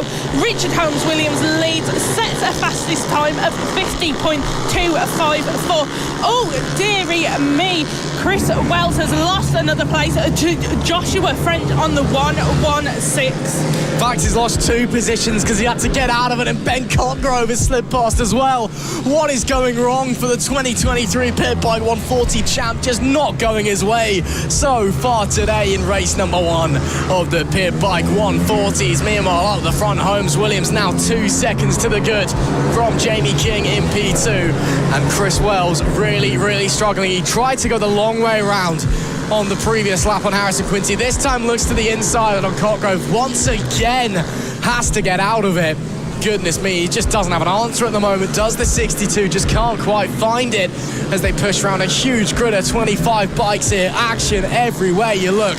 But right now it's all eyes on this group here as Quincy into the podium places, and everyone wondering what is going on with Chris Wells, who normally is leading, or at the very least is in a very close second place today. Just looks like he can't quite find it. Yeah, it looks like he's just struggling a bit to find the pace today and pull what he needs to out of this bike to be up there running with the front runners. 9 laps left to go. He is still tucked behind Ben Cockgrove and Joshua French, but he has got Zach Torian hot on his tail as well, trying to take 6th position away from him. So it'll be interesting to see what happens though. But Richard Holmes-Williams and Jamie King flying ahead of everybody else. Very interesting stuff. 8 laps left to go. Let's see how Chris Wells, who was once our leader before Lid sees how he does throughout this race. He just looks really uncomfortable on the bike. It's bizarre, but you look at him into corners and how the bike reacts to bumps, and if someone's sticking a nose up the inside, how he reacts. It just doesn't look like he's settled at all on that pit bike machine, which is really, really bizarre for Chris Wells, but he's fighting on anyway. Zach Tureen desperately tried to find a way through on the previous tour, just couldn't quite find it. With 7 laps left to go, it's still Holmes Williams from King, from Quincy, your top 3 as they come to the line now, but it's getting very, very close between some of our other riders. Looks like Ben Cotgrove and Joshua French trying to trade places. There's Tureen, that's a very liberal take on track limits and almost met the tyre barrier there on the exit of turn number 1, but getting down nice and low, trying to make up time, big time in the corners as they're now all funnel their way through. So Harrison Quincy's opened up a little bit of a gap to French and Cotgrove behind, and as they're starting, the fight is starting to bunch everyone else up behind them as well. So French leaves Cotgrove in P4 at the moment. Wells once again looks to the inside and once again finds nothing. 7, soon to be 6 laps left to go, and Chris Wells stuck in P6. Yeah, he just doesn't seem to be able to be pushing and getting everything he can out of the bike today. It looks like it's not really working with him today, but we'll have to see how he does. Out in front, we have a Richard Holmes Williams, 3-second gap to... Sorry, got Jamie very, King. very close to the wall there, did Joshua French, really leaving it all out on the track and then some. Yeah, these guys are pushing hard. They are indeed very close battles between these guys. They are just wanting to battle. Oh! Chris Wells went to look and make a move again, and once again just couldn't get past Ben Cotgrove on the 52. He's struggling there. Ben Cotgrove, though, looking to make a move past the 1-6 of Joshua French, and he has, and I do believe Chris Wells has as well. He has indeed, up to 5th place now for Chris Wells, looking to make that move past Ben Cotgrove, but still, that is the person he's struggling with. Very close battle between these guys here. They are tight as anything. Who is going to take it? Chris Wells looks to the inside, and he does. Chris Wells takes that move and gets past Cotgrove. Oh, this is fierce racing. The pit bike guys making no friends out there on the track. It's to the inside and on the grass, maybe. Man, oh man, Joshua French going off-roading, going motocross style as he tried to get through there, but unable to try and get anything for the time being. 5 laps left to go, and it is getting aggressive. These guys, wow, really pushing each other hard. They are, like you said, ferocious racing happen between these guys. They are being vicious with each other. They're not taking it easy on each other. They're not quite good friends. Normally we see them all chatting in the paddock, but visors down, they do not care. They are pushing each other to the limits to keep in that top 10 and fight for those podium positions. We have got 4 laps left to go, and now Richard Holmes Williams, starting pole position, has held on to that position. Jamie King is still, after his incident yesterday, holding on to 2nd place. He was telling us earlier when we interviewed him in the paddock, he was a bit worried about how he'd do today. He saw he's uncomfortable, but look at him in 2nd place and holding on to it. Doing a great job, but just doesn't have an answer for the tractor boy, does Pit Bike Sonic at the moment. Well, I mean, the gap of 3.5 seconds at the line last time between 1st and 2nd tells you everything you need to know about what is going on in this race. As there we see coming to the line now, starting the last lap, that'll be Chris Wells. He comes home in P4. Joshua French is 5th. Zach Tureen in P6 at the moment. 3 laps left to run. Can anybody shake anything up once again? Because it's been a chaotic race so far. I don't think it's done doing that just yet. No, I don't think it's done either. It's so interesting what is going on with these guys today. Like Ross just said, 3 laps left to go in this race. Richard Holmes Williams ahead of everyone else, absolutely dominating this first race of the pit bikes here at Ellough Park. Jamie King running in 2nd. 3rd on the 755 we have Harrison Quincy. Absolute brilliant stuff we are seeing from these guys today racing here. Here is our second place runner right now, and back to our first place. There is Richard Holmes Williams. 2 laps left to go on the penultimate lap of racing here at Ellough Park. Absolutely dominating ahead of everybody else. Everybody's still a bit bunched up. Oh, Jamie King stuck in a bit of traffic there. That was close for him there, but Richard Holmes Williams is breezing on round this track here at Ellough Park. 2 laps left to go. He's just come through that hairpin section, past that chicane, coming into the final section of the track to begin his final lap of racing. He has absolutely dominated this first race of the pit bikes, got himself out of all the bunching up of everybody else, focused on taking that lead, and is absolutely flown with it. We are on our last lap of racing for the pit bikes of race number 1 here at Ellough Park. Look, there is our race leader, Richard Holmes Williams.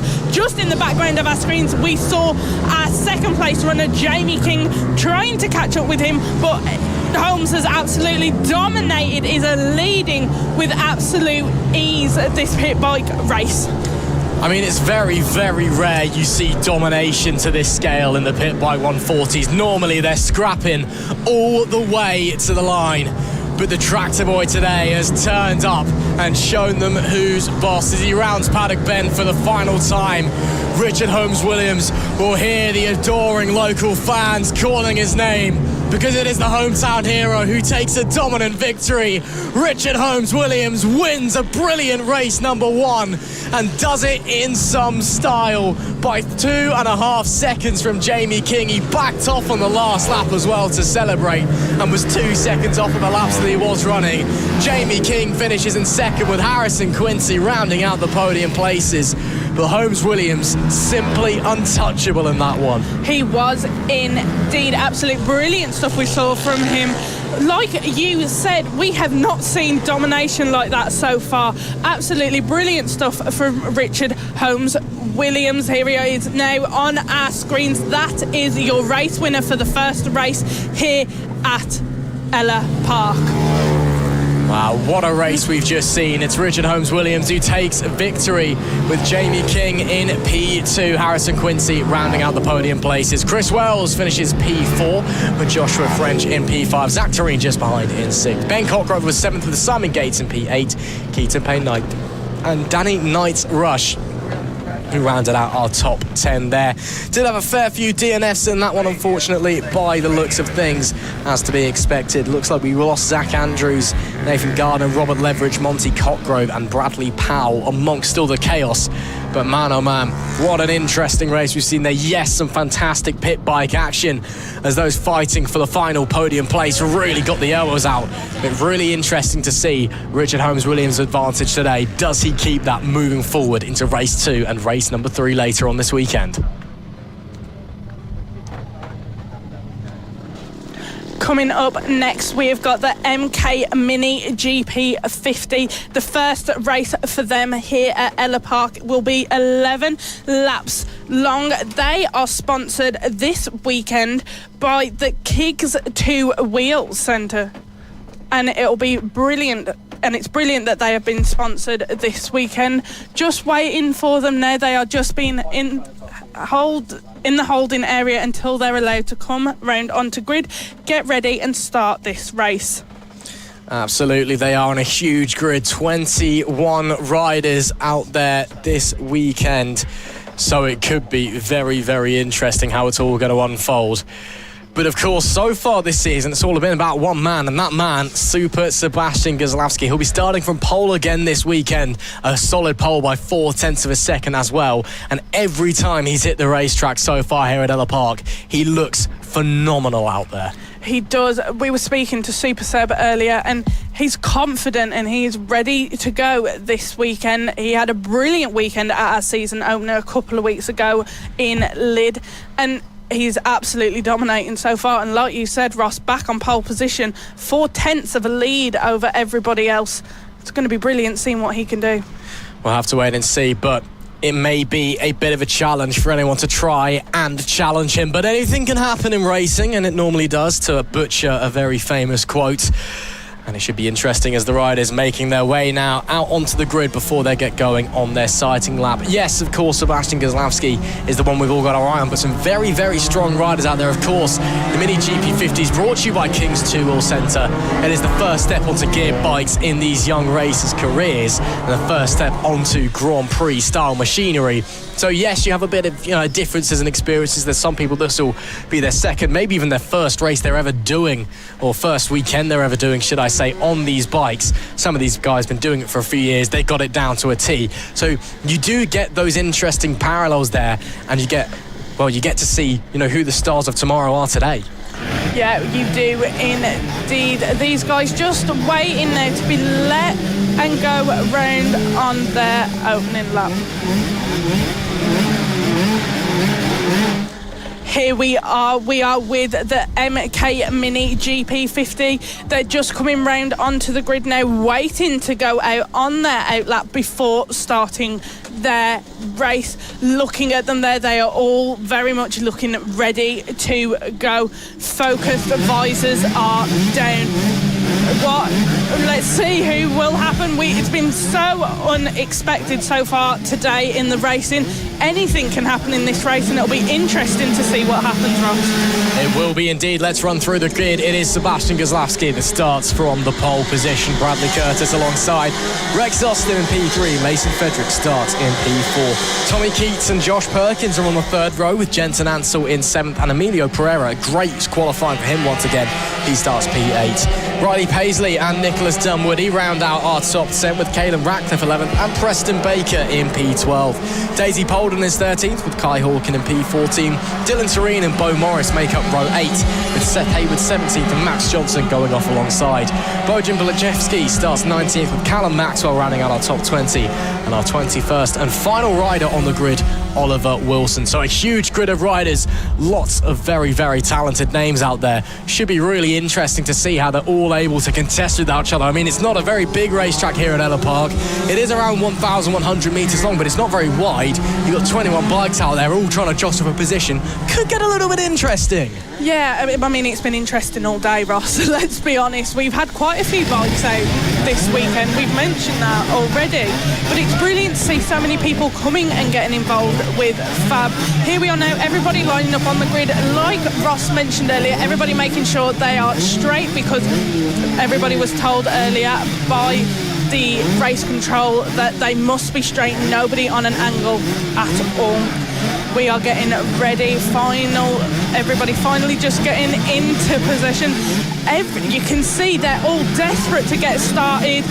Flag marshal moves out the way, and it's lights out and away we go. There is Super Seb in pole position, leading into that first corner of the first lap of the MK Mini GP50 racing. Following him on the 71 is Bradley Curtis, held on to his second position, starting the race, and he's going to be hunting Super Seb down.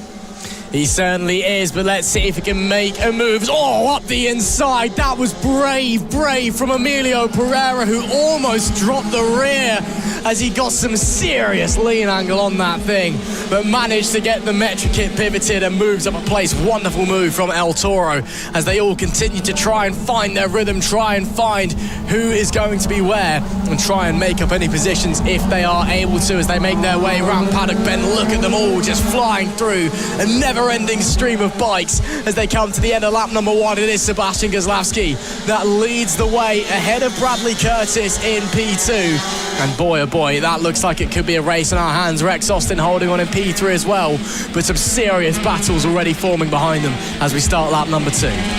Yes, Ross, 10 laps left to go.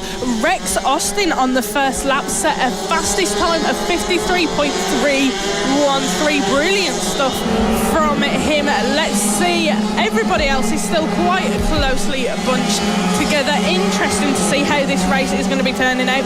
Lots of bikes on the grid, and they're all quite close together, and it's going to be interesting to see how this race goes between them all. Leading though still is Super Seb on that number 64.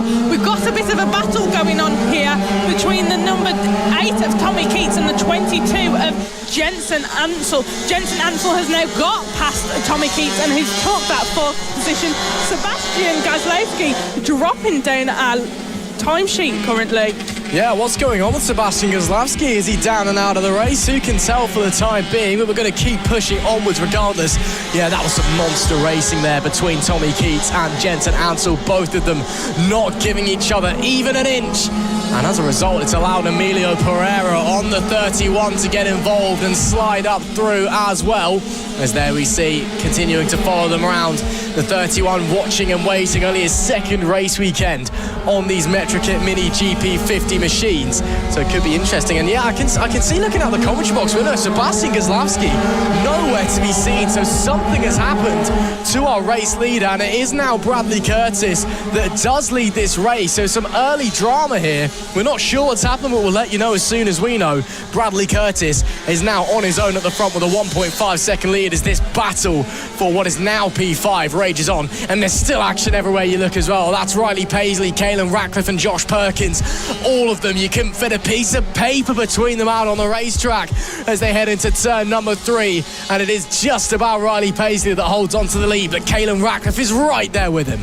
Yeah, and on our screens we've just saw the number 35 of Nicholas Dunwoody moving past the 30 of Josh Perkins. He has taken that 9th place away from him. Brilliant to see what is happening with these guys a bit further back in our pack.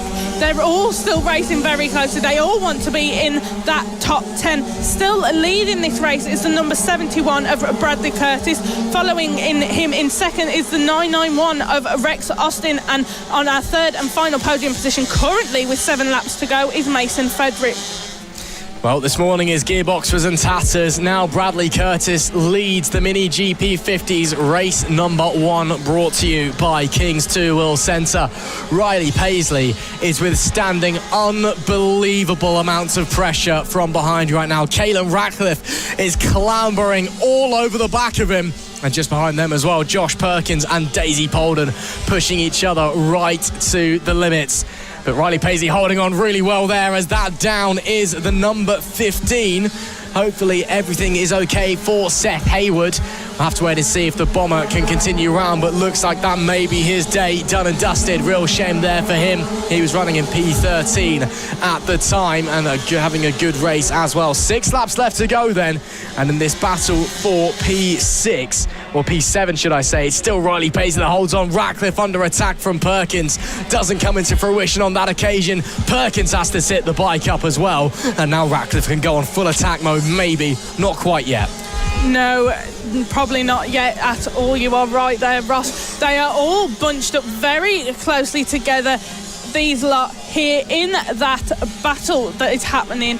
We have got 6 laps left to go. Out in the front of this group is the number 30 of Josh Perkins. It'll be brilliant to see how he... And here we go, back with our race leader. 5 laps left to go. That is the number 71 of Bradley Curtis. He is doing absolutely amazing. Got that lead, put his head down, and he's just leading the pack with grace. He is indeed a wonderful ride from the 71. Yes, a little bit of luck as a result of Sebastian Gazlowski encountering issues somewhere, but he was still pushing the pole man until whatever befell the 64 befell him, and he went down and out of the race. So Curtis now with a bit of an unscheduled test session to the end. He's got 2.3 seconds to the good on Rex Austin currently, and looking very, very comfortable indeed. Mason Frederick holds on to the final podium place as well. But again, it could all change. Still time for things to happen. Still times for shake-ups. And maybe someone can just find something in their back pocket and lap, 10 seconds quicker than anyone else. I don't think that's quite likely, but it is Curtis from Austin. From Frederick, your top 3. Jensen Ansel just holding off from Tommy Keats for 4th. And Pereira not far behind them as well either. And then, of course, we've got that huge battle from Riley Paisley downwards. There we see the 991. That'll be Rex Austin. He's currently in P2 as it stands. And in a bit of no man's land, he's got 2.6 seconds ahead, 1.6 seconds behind. So he's just sort of running his own race, hitting his marks at the moment. Yeah, exactly. 4 laps left to go. Like you said, Ross, he is comfortable in that second position. This is perfect. He has got that bit of a gap from those running behind him. He's going to be trying to catch up with Bradley Curtis, but 4 laps left to go. A gap of 2.6 seconds. It'll be interesting to see what happens there. He's comfortable in his own race, getting used to his bike still. There is our runner in third place, the number 5 of Mason Frederick. Brilliant stuff we are seeing from him. 3 laps now left to go of this race. He is sitting in our third and final podium position. Our front 3 runners have got a massive gap built from the rest of the pack. Yeah, they very much shot away at the front. And, well, making use of the quick machinery underneath them, making use of their own talents and making use of the free racetrack, just kind of disappearing off. So it'll be shortly 2 laps left to go. And I'm not saying they can cruise home, but they've certainly got an easy run in. That being said, Mason Frederick looks like he may have gained a little bit on Rex Austin there. We see there's some traffic. I think it may have held Austin up just a little bit, and it continues to hold Frederick up, actually. He has to run off the road and still won't get through. That's the 1-1-1 of Callum Maxwell, who he now does get through. He is running last on the road at the moment after we've lost a few people, unfortunately. So that did end up holding up Mason Frederick quite considerably, but the gap did come down when they crossed the line. Again, no blue flags at FAB-Racing. You've got to negotiate them on your own accord. You've got to get through the traffic in some way or some form. They are not getting out of the way of you unless they feel nice, and more often than not, they don't. So you really have to make your own way through, and it can cause a little bit of chaos. That, I think, is what's befallen Mason Frederick there. Soon to go on to the final lap of the race for the leaders. Indeed, it is 2 laps left to go, and now coming down into this last lap, there is the number 71. That is our leader, Bradley Curtis, caught in a bit of traffic there with the 141.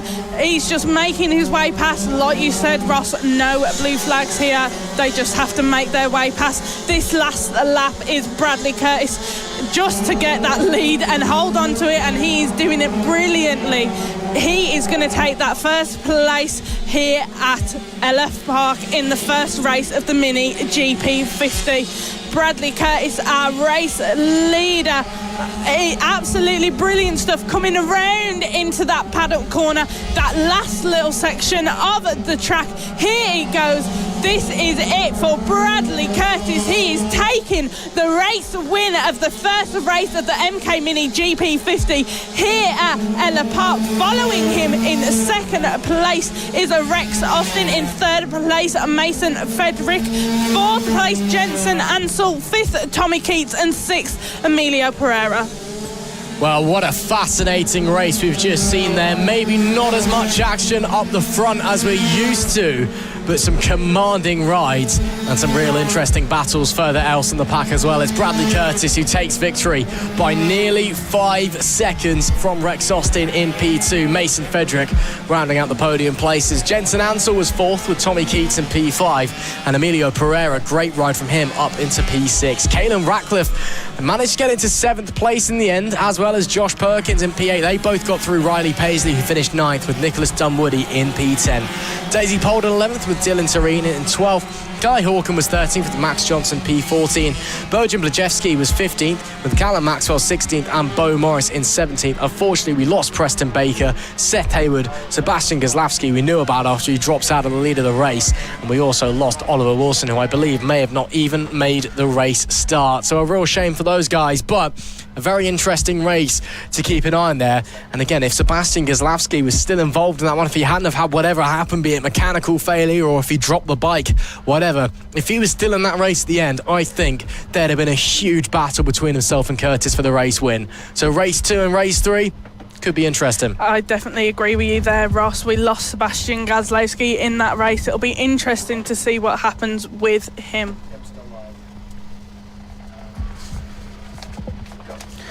Coming up now, we have our first race of the Moto team happening very soon for you all. This weekend, it is a very special weekend for these guys. We have got a friendly competitive match taking place between the South Africans and the British, set up by the riders themselves. Speaking to them all today, there's a lot of friendly rivalry, friendly banter going on between them, and it'll be very interesting to see what happens with that. Well, you say friendly rivalry, but I know there's a few riders that are taking it deadly seriously as well. Some of the O'Keefe guys are very much like, South Africans want nothing to do with you. I don't think they're getting full spitting image. Never met a nice South African on it, but it's certainly heading in that direction. It's all fun and games. At the end of the day, it's just something they've set up on their own. Nothing that the series itself have organised. It's all just very much between the own riders. But it just creates something a little bit extra nice. We've got a few South Africans on the grid today. Again, they've had to claim a few people as their own. I think they're saying that the top British rider will be a South African going into this one. But we'll have to wait and see how it's going to unfold across the rest of the weekend. But a nice little intra-squad tournament there as the riders make their way out onto the grid. And of course, it's just another thing that we have to keep in mind, alongside the fact that it's Moto team and there's two different classes as well. So it could be very, very interesting indeed. Now, it should be important to note, no Ian Jackson by the looks of things coming into this weekend. So that could be a bit interesting. In fact, it looks like everybody out there is on their own bike and are doing their own thing. The only team name that I can see in the grid is Team Acme Racing, which, as we all know, is Marco Pandolfo, who's riding that all season. So it should be really interesting to see how it's going to unfold. And of course, very important to remember as well, no number 96, no Will Howth today. So him and that dominant machine not showing up. Should be interesting then. Let's get underway. Let's get our grid going. It's Team Acme Racing. Marco Pandolfo, the number 8, starts on pole with Joshua French alongside. Harrison O'Keefe is P3 with Phil Joyce in 4th. Ben O'Keefe starts 5th. Let's hope he doesn't crash in the final corner and throw away a race win this time, alongside Jack Van Eden, who returns this weekend. George Knights is 7th with Paul Kelly in P8. Linton Dimiola is P9 alongside Malcolm Steyn. Reece Gentry is 11th with Rob Huntley in P12. And Gary O'Keefe rounds out our grid. Should be very interesting. Of course, two different classes, but now two battles of the nations as well to watch. I know, we've got it all happening this weekend, haven't we, Ross? They're just coming round now on that outlap before they form the grid, and we get this race underway here at Ellough Park. In pole position, we have Team Acme Racing, like Ross just said. Marco Pandolfo there with his team. He is running on the Moto Team Open Championship.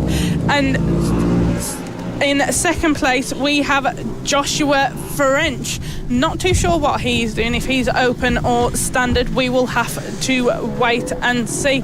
Quite a small grid we've got for these guys here, but it's going to be a good one.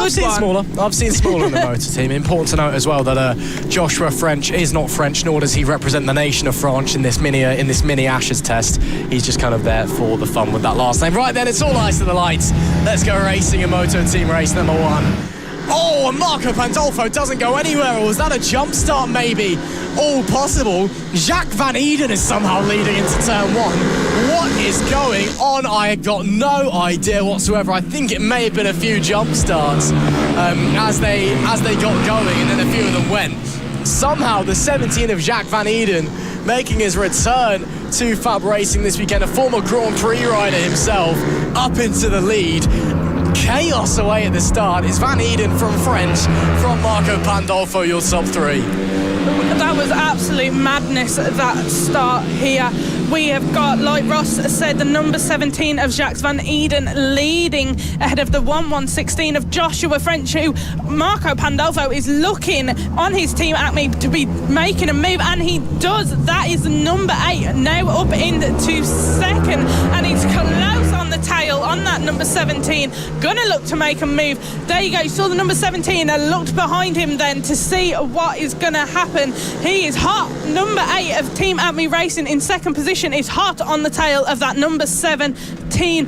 We are got 10 laps left to go here. Our current running in order is the number 17 of Jacques Van Eden, the number 8 Marco Pandolfo for Team Acme Racing, third place the 116 Joshua French, and then fourth we have the number 65, which is Harrison O'Keefe. Obviously, right now, I think it's South Africa winning this semi-Ashes thing. Jacques Van Eden, of course, representing that country, but he has run deep into the hairpin, and it's allowed Marco Pandolfo, the number 8 Team Acme bike, and the 116 of Joshua French through.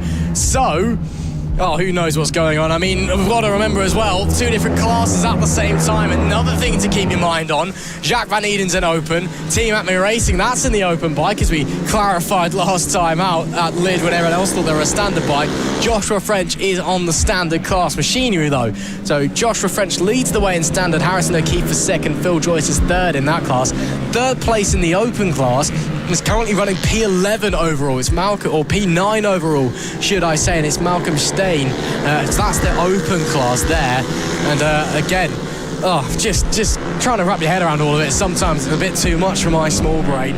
So currently, I think that South Africa are winning the Ashes. I don't know. It's confusing. Yeah, we'll let them tell us that about that one. Currently leading this race on the Moto Team Open is Marco Pandolfo of the Team Acme Racing. I just want to mention quickly though, running 6 overall at the moment is Linton Di Meola, and I heard from a little birdie earlier that he has changed from a Honda to a Suzuki this race weekend. There we can see number 17, our third of Jacques Van Eden there, ahead of the 65 of Harrison O'Keefe and the 119 of Phil Joyce. 8 laps left to go here. So far, running first for the Moto Team Open is Marco Pandolfo. Following him from Moto Team Open Championship is Jacques Van Eden, who's running a third overall. Joshua French running second overall, but leading for the Moto Team Standard. Absolutely. We know that the O'Keefe boys were taking this Ashes tournament very, very seriously, alongside, of course, having some fun along the way. And you have to wait and see. So we're not entirely sure either how it all works for someone like Marco Pandolfo, who comes from Sicily. Where does he fit into all of this? Is he just sort of a kind of a bystander, or who knows, quite frankly? But yeah, we know that the O'Keefe's taking this tournament very, very seriously. They were eyeing up the South Africans across them in the paddock with rage in their eyes, and maybe some I wouldn't say fear in their hearts, because, you know, those boys never get scared, even when they crash out of the race on the final lap. Sorry, Ben, I'm never going to let you live that one down every single time we come back to Ellough Park. There we do see the 41 of Linton Di Meola on the Suzuki, as you said, Izzy, for the first time this weekend. Seems to be running A-OK for the time being. He's holding off Ben O'Keefe, Malcolm Stein just behind as well. Paul Kelly also in this battle on the 339 machine, that yellow and green fairing just behind. Has a little look actually to the inside of Malcolm Stein. Can't quite make anything happen on that occasion. So clearly the switch to the Suzuki's working out okay for Di Meola. Yeah, it definitely looks like it is. He's got that little bit of the lead on Ben O'Keefe at the moment. He's sitting comfortably in 6th place overall in this race with 6 laps left to go. There we can see him there ahead of Ben O'Keefe, the number 41 of Linton Di Meola, coming round into that first corner of this race, coming up past race control, up to the back end of the track, through a nice sweeping curving section. It'll be interesting to see how he does. Leading this race overall currently is Marco Pandolfo of the Team Acme Racing. Fastest lap of 53.919. Brilliant stuff to see from him. Still on our screens, we can see the 64 of Ben O'Keefe. This is a nice battle, 4-way battle we've got going on here for 7th position.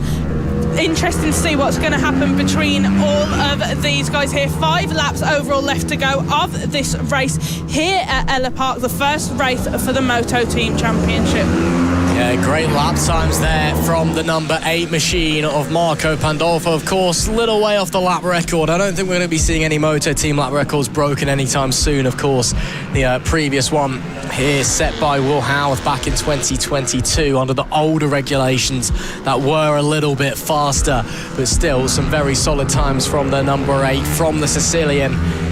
on the Team Acme Racing bike. Joshua French still holding on to second place ahead of Jacques Van Eden. Of course, that's overall class-wise.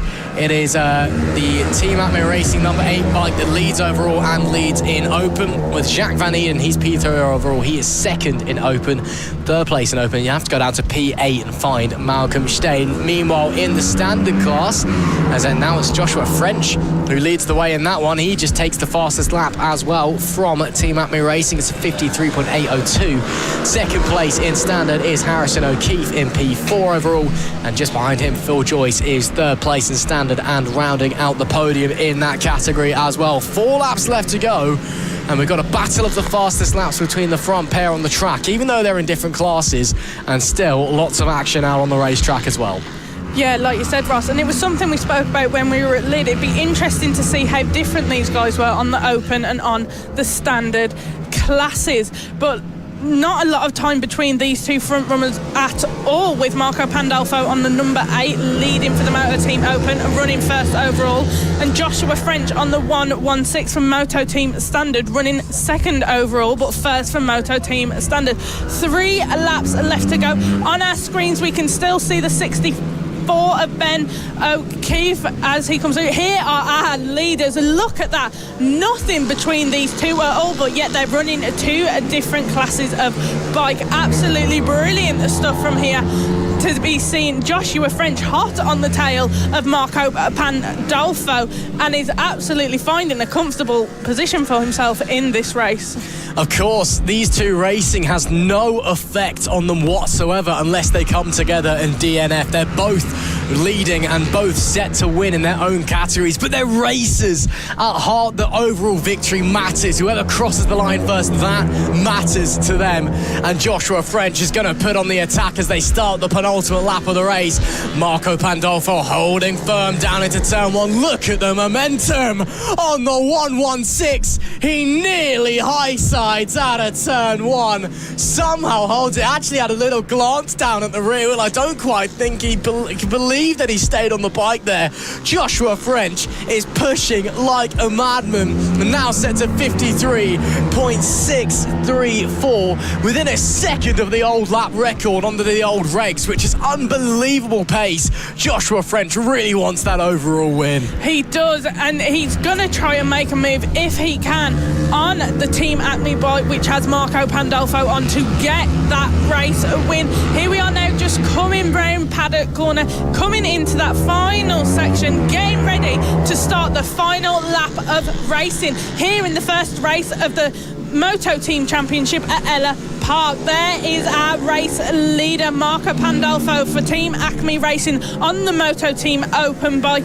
Brilliant stuff we have seen from him in this first race here at Ellough Park. He has got a comfortable lead now. Joshua French has fallen back a bit, isn't so hot on his tail anymore. So Marco Pandolfo has just got the room to comfortably round this last lap and take that race win. There is the 116 of Joshua French. Looks like he could have had a bit of a problem. Let's go back to our leader, Marco Pandolfo for Team Acme Racing. Here he comes now round these final corners, ready to take that first win at this first race here at Ellough Park. Here he comes now round onto that start-finish straight, and he passes the finish line and takes first place overall. It is Marco Pandolfo for Team Acme Racing. Who is going to come second overall? It is still Joshua French on the 116 Moto Team Standard. Let's see who takes third place.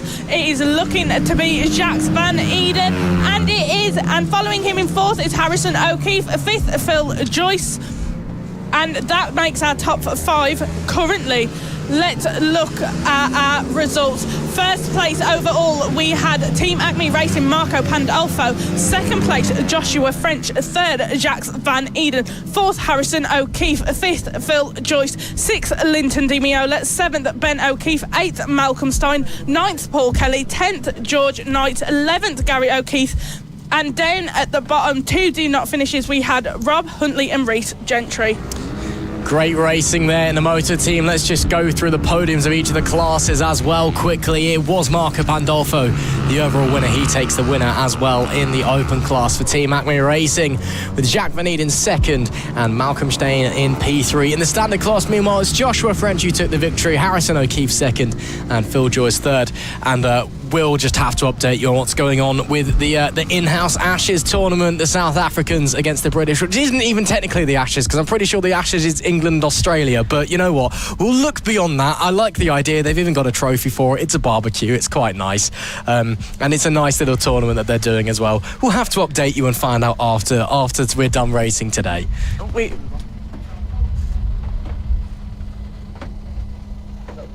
Coming up now, we have the Extreme 200 races that will be taking place. This is race 1, sponsored by Amphibian Scaffolding. Thank you to them. It's going to be a brilliant race here today. They're just in the holding area right now. Be very good to see what happens in this race today. We are just waiting for them to come round on to track. Hello and welcome if you are just joining us on this live stream. Don't forget to like and subscribe, and let us know in the comments, especially if you're watching on YouTube, who it is you're looking out for this weekend and who you are rooting for.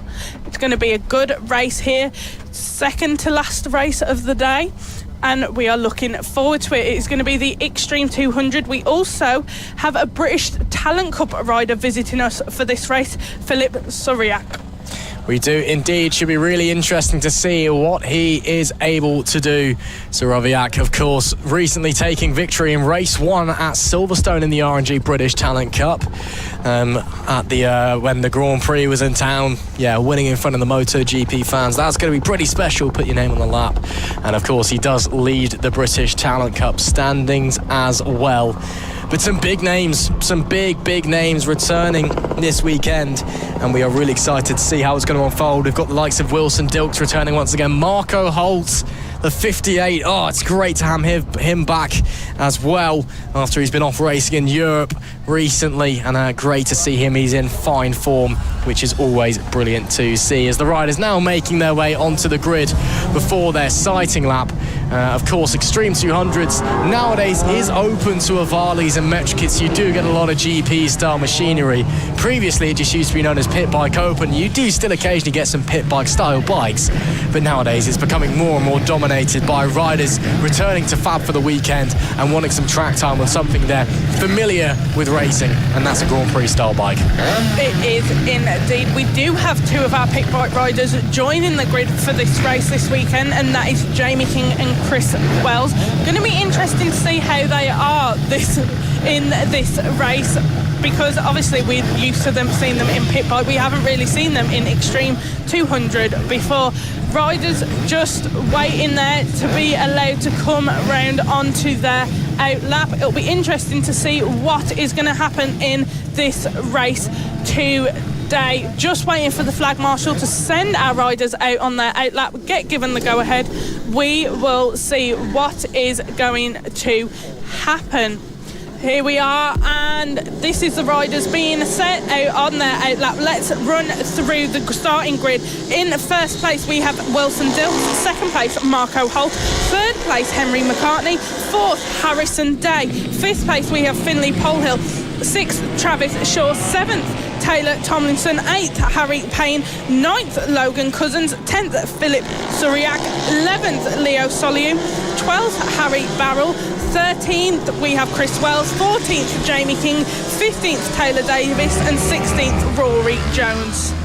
Yeah, 16 rider grid there. Of course, the 2 pit bike fan favourites, Chris Wells and Jamie King, starting near the back, although they are on different machinery. They're riding on factory LRA Daytona 190s this weekend.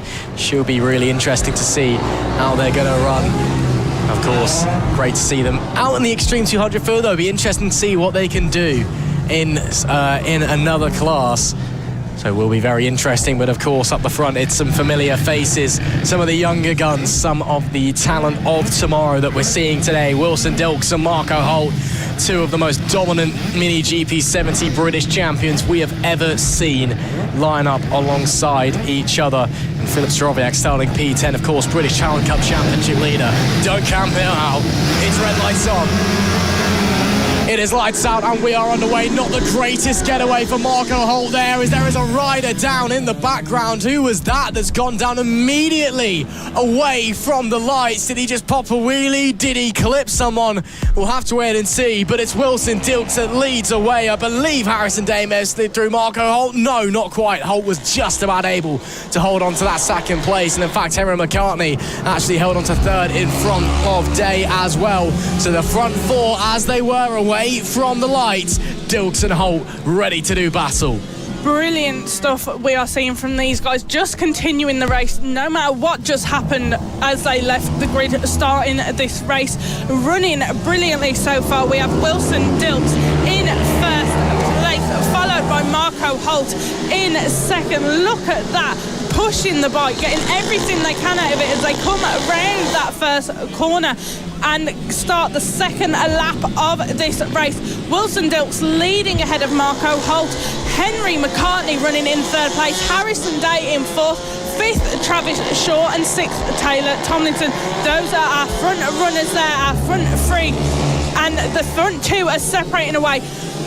Dilks and Holt separating away to start their own fight. Oh, Marco Holt hasn't lost that hyper-aggressive riding style. Yes, he lets the bike move underneath him, but the way he gets down for corners, just bang, straight to the ground, and he is all over the tail of Wilson Dilks. It is the 2024 Mini GP 70 British champion that leads this race. It is the 2023 Mini GP 70 British champion that is hot on his heels. A clash of the Titans, a clash we've wanted to see for so long, and now they are both out there giving it to each other. Couldn't fit a razor blade between them. Dilks leads Holt, but I don't know if he's going to hold on for the time being, because Marco Holt is all over the back of him. He is indeed a very close battle we are seeing between these two that I reckon could last throughout the race. Dilks tries to pull away just that bit. Holt notices and says, no, I'm not letting that happen, and I'm going to chase you back down. I'm not letting you go that easily. These are our two battling for that first place in the race. Marco Holt has just set a fastest lap of 46.834. An absolutely brilliant battle we're seeing between these two here. 8 laps left to go. Still running in third is the number 31 of Henry McCartney. Following him in fourth is the number 15 of Harrison Day. On our screens right now we are seeing the number 58. Yep, and that's just casually a lap record as well for Marco Holt. That's his third lap record that he now holds around here at Ellough Park, alongside the 50s and the 70s lap record, which he set both of them back in 2022. And, well, yeah. Oh, he's gone down! He's given it a welly full out of the final corner, and Marco Holt's lost the rear and gone onto the dirt. Unbelievable. Is the bike serviceable? Can he keep going? It looks like he will, but pushed it too hard and goes down at the penultimate corner. Marco Holt, oh, what a disaster there, and that means Wilson Dilks is already home and dry, quite frankly. Oh, that was disappointing there, and you know Marco Holt is going to be disappointed in himself for that. 7 laps left to go. Here we are seeing Harrison Day there now running in third position, being hunted down by Finlay Polehill though on that 199. Not being let go that easily. Wilson Dilks set a fastest lap of 46.779, pushing himself out in that first position. Starting now, we've got 6 laps left to go. Brilliant racing we are seeing from these guys in the Extreme 200. Wilson Dilks leading very far ahead of everybody else. Here is Harrison Day holding on to that lead in that battle for third position, but Finlay Polehill very closely behind him. Absolutely brilliant stuff we are seeing from these guys here. Harrison Day keeping calm, keeping cool. Oh, but Finlay Polehill has just flown past Harrison Day and took that third position away from him, with Travis Shaw closing up behind Harrison Day now. Absolute chaos here in the amphibian scaffolding Extreme 200s. Wilson Dilks now has the lap record of 46.779 for the race leader for the Mini GP70 British champion of last year, the reigning champion, I suppose you could say. 5 laps left to go. It is Dilks from McCartney from Pole Hill, your top 3. Harrison Day bizarrely struggling there. And meanwhile, further down the order as well, we see Taylor Tomlinson P7, Marker Holt P9. Just in front of him, British Challenge Cup Championship leader Filip Sorowiak. He's in P8 at the moment, running a pretty fine race. I'm not surprised he's not pushing himself too hard. Doesn't want to get too mixed up with it, I don't think. No, I don't think he does. I think this is just a chance for him to enjoy himself this weekend, have a little break from British Talent Cup, but still get on the bike and get the feeling of a bike racing here with FAB-Racing. There is Harrison Day, a number 15, running in 4th place, hunting down Finley Pole Hill. He's going to be gutted that he lost that 3rd place to him. Still leading this race is Wilson Dilks in 1st place with 4 laps left to go here at Ellough Park for the Extreme 200 first race. Behind Harrison Day, though, we can see on our screens is the number 4 of Travis Shaw. He is still going to be looking to close all that gap and take away 4th position from Harrison Day. Harrison will be desperate for a strong result as well after a bizarre incident in the final corner. Left him down and out of the 70s race. He'll want to end his Saturday with something strong at least, as a bizarre yellow thing goes flying in the air in front of our picture. There'll be 3 laps left to go for these guys as they cross the line now. Day still in front of Shaw, and they are catching Finley Pole Hill little by little in front, but I don't know if they have quite the time left to get to him. I think Pole Hill may just hold on for the podium, given that we are running out of race, unfortunately, for these guys, as Wilson Dilks just continues to dominate up the front. Marker Holt now up to 7th, meanwhile, and possibly soon to be up to 6th with Harry Payne in front of him, quite potentially riding a little bit angry. We know that when Marker Holt rides angry, he rides on another level and up the inside. Oh, that is masterful. That is wonderful from the 58. Marker Holt with a brilliant move up the inside, and that moves him now up into P6. And again, a recovery ride after a tiny mistake, just bit too much throttle at the penultimate corner, left him down and out. But man, oh man, what a ride he is having. And what a ride as well, it must be said, for Wilson Dilks. Yes, he's been a bit untouchable since Holt went down, but he's still put in a mighty ride. He has, and this is all for Wilson Dilks as well, to learn, push his bike to where he needs to its limit, to hold on to that position out in front. Here he is, our race leader now, coming round past Paddock Corner, coming into those final corner, getting ready to come out onto the start-finish straight and start this final lap. And it is, here we are, here is Wilson Dilks beginning his final laps. I think he is just about to lap Jamie King there. Brilliant stuff from Wilson Dilks on his final lap. And there he is, he's lapped Jamie King, just pushing his way past the traffic, holding his lead. He is firm and steady in this lead in this race today. Oh, that's going to be heartbreaking for the hometown hero, Jamie King, getting lapped at your own circuit. But it's got to be said, Wilson Dilks, he's different gravy. He is just a talent sent to us from above. He is really something special and really someone that could be going a long way in bike racing as he rounds the penultimate corner. Yes, he may have had it easy the second half of the race, but it's still the ride of a lifetime, and you can see how hard he was pushing. Wilson Dilks, a sigh of relief as he crosses the line and takes race number 1 in the amphibian scaffolding Extreme 200s. Henry McCartney brings it home in P2 as Finley Pole Hill rounds out the podium. Great to see him straight up onto the podium places as he returns to FAB-Racing in 2025. But Wilson Dilks, he withstood early pressure and then got a move on, got a lap record to boot as well, takes a fantastic win with Henry McCartney in P2. Finley Pole Hill was 3rd, Harrison Day P4. Travis Shaw finished 5th, Mark Holt able to recover to 6th place with Harry Payne in 7th, Taylor Tomlinson in P8, Filip Sorowiak, British Talent Cup Championship leader P9, and Logan Cousins in P10. And yet, you have to see it, Jamie King a lap down, P13. We do give him a tough time, to be fair. We do like to take the mick with Jamie. He's a good friend of ours, but yeah, that is tough going for the 76. It is indeed. Here they are now, just coming off the track, coming back into the holding area after that first race finish. Oh, hi, Grandad.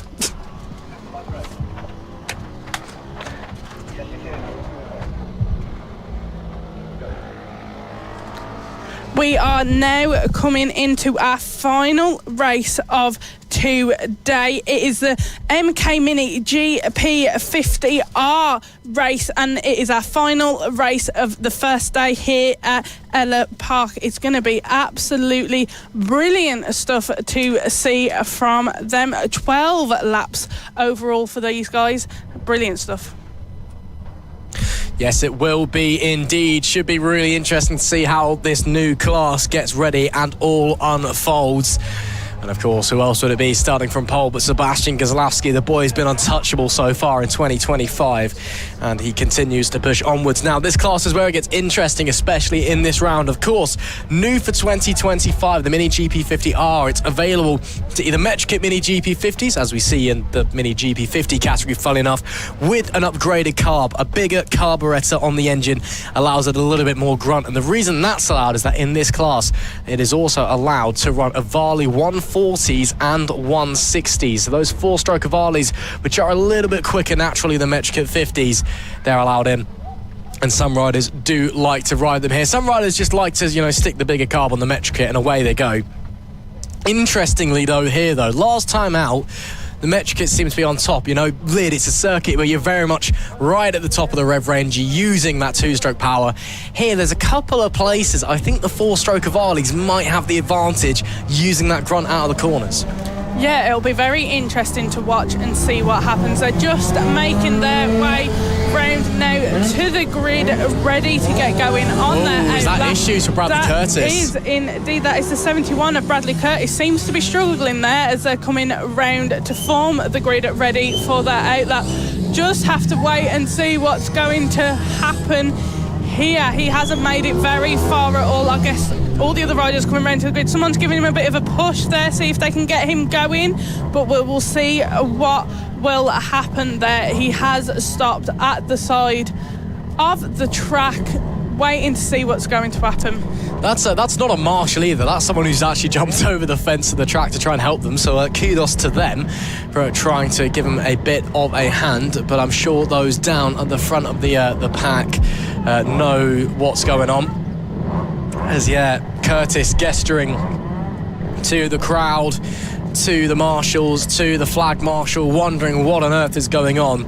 Again, that bike, its gearbox was in pieces this morning. It got repaired. We saw him with issues in the race earlier on in the 50s, and it could be more issues now as well. As there is Chief Mechanic / Dad having a look, seeing if they can get it going again. As it does now start up by the sounds of things, and it is now running on its own power. So hopefully Bradley Curtis will be in this race. I'm going to say that tentatively because reliability-wise, it has not been the 71's day today. No, it hasn't. You are right, Ross. We'll have to see what happens when they do the outlap and then get ready and to actually start the race officially. They're starting on their outlap. Let's do a run-through of our riders' form in today's grid. In pole position, we have Super Seb Sebastian Gazlowski. Second place, we have Mason Fedrick. In third place, we have Frankie Watson. Fourth place, Matthew Thomas. Fifth place, Bradley Curtis. In sixth, we have Josh Perkins. Seventh, Tommy Keats. Eighth, Jensen Ansell. Ninth, Emilio Pereira. 10th, Caelan Ratcliffe. 11th, Nicholas Dunwoody. 12th, Kai Hawken. And making up our final grid position in 13th is Oscar McAllister. I think we've got a very interesting race on our hands with these guys here.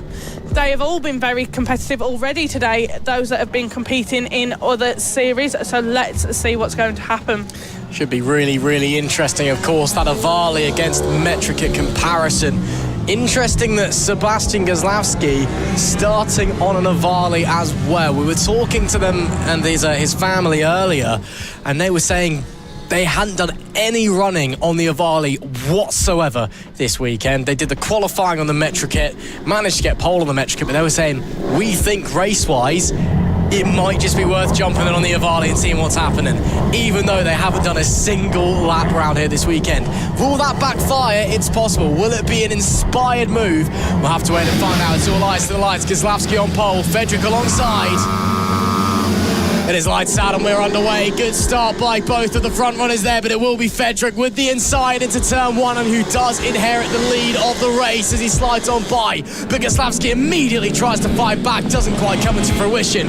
It will be the 5 early doors that takes the lead from Kozlowski, and Frankie Taylor in P3, or Frankie Watson should I say, in P3. Just behind him Matthew Thomas as well, so they're all holding on to their early order so far, and there is a rider down there in the background, possibly Nicholas Dunwoody.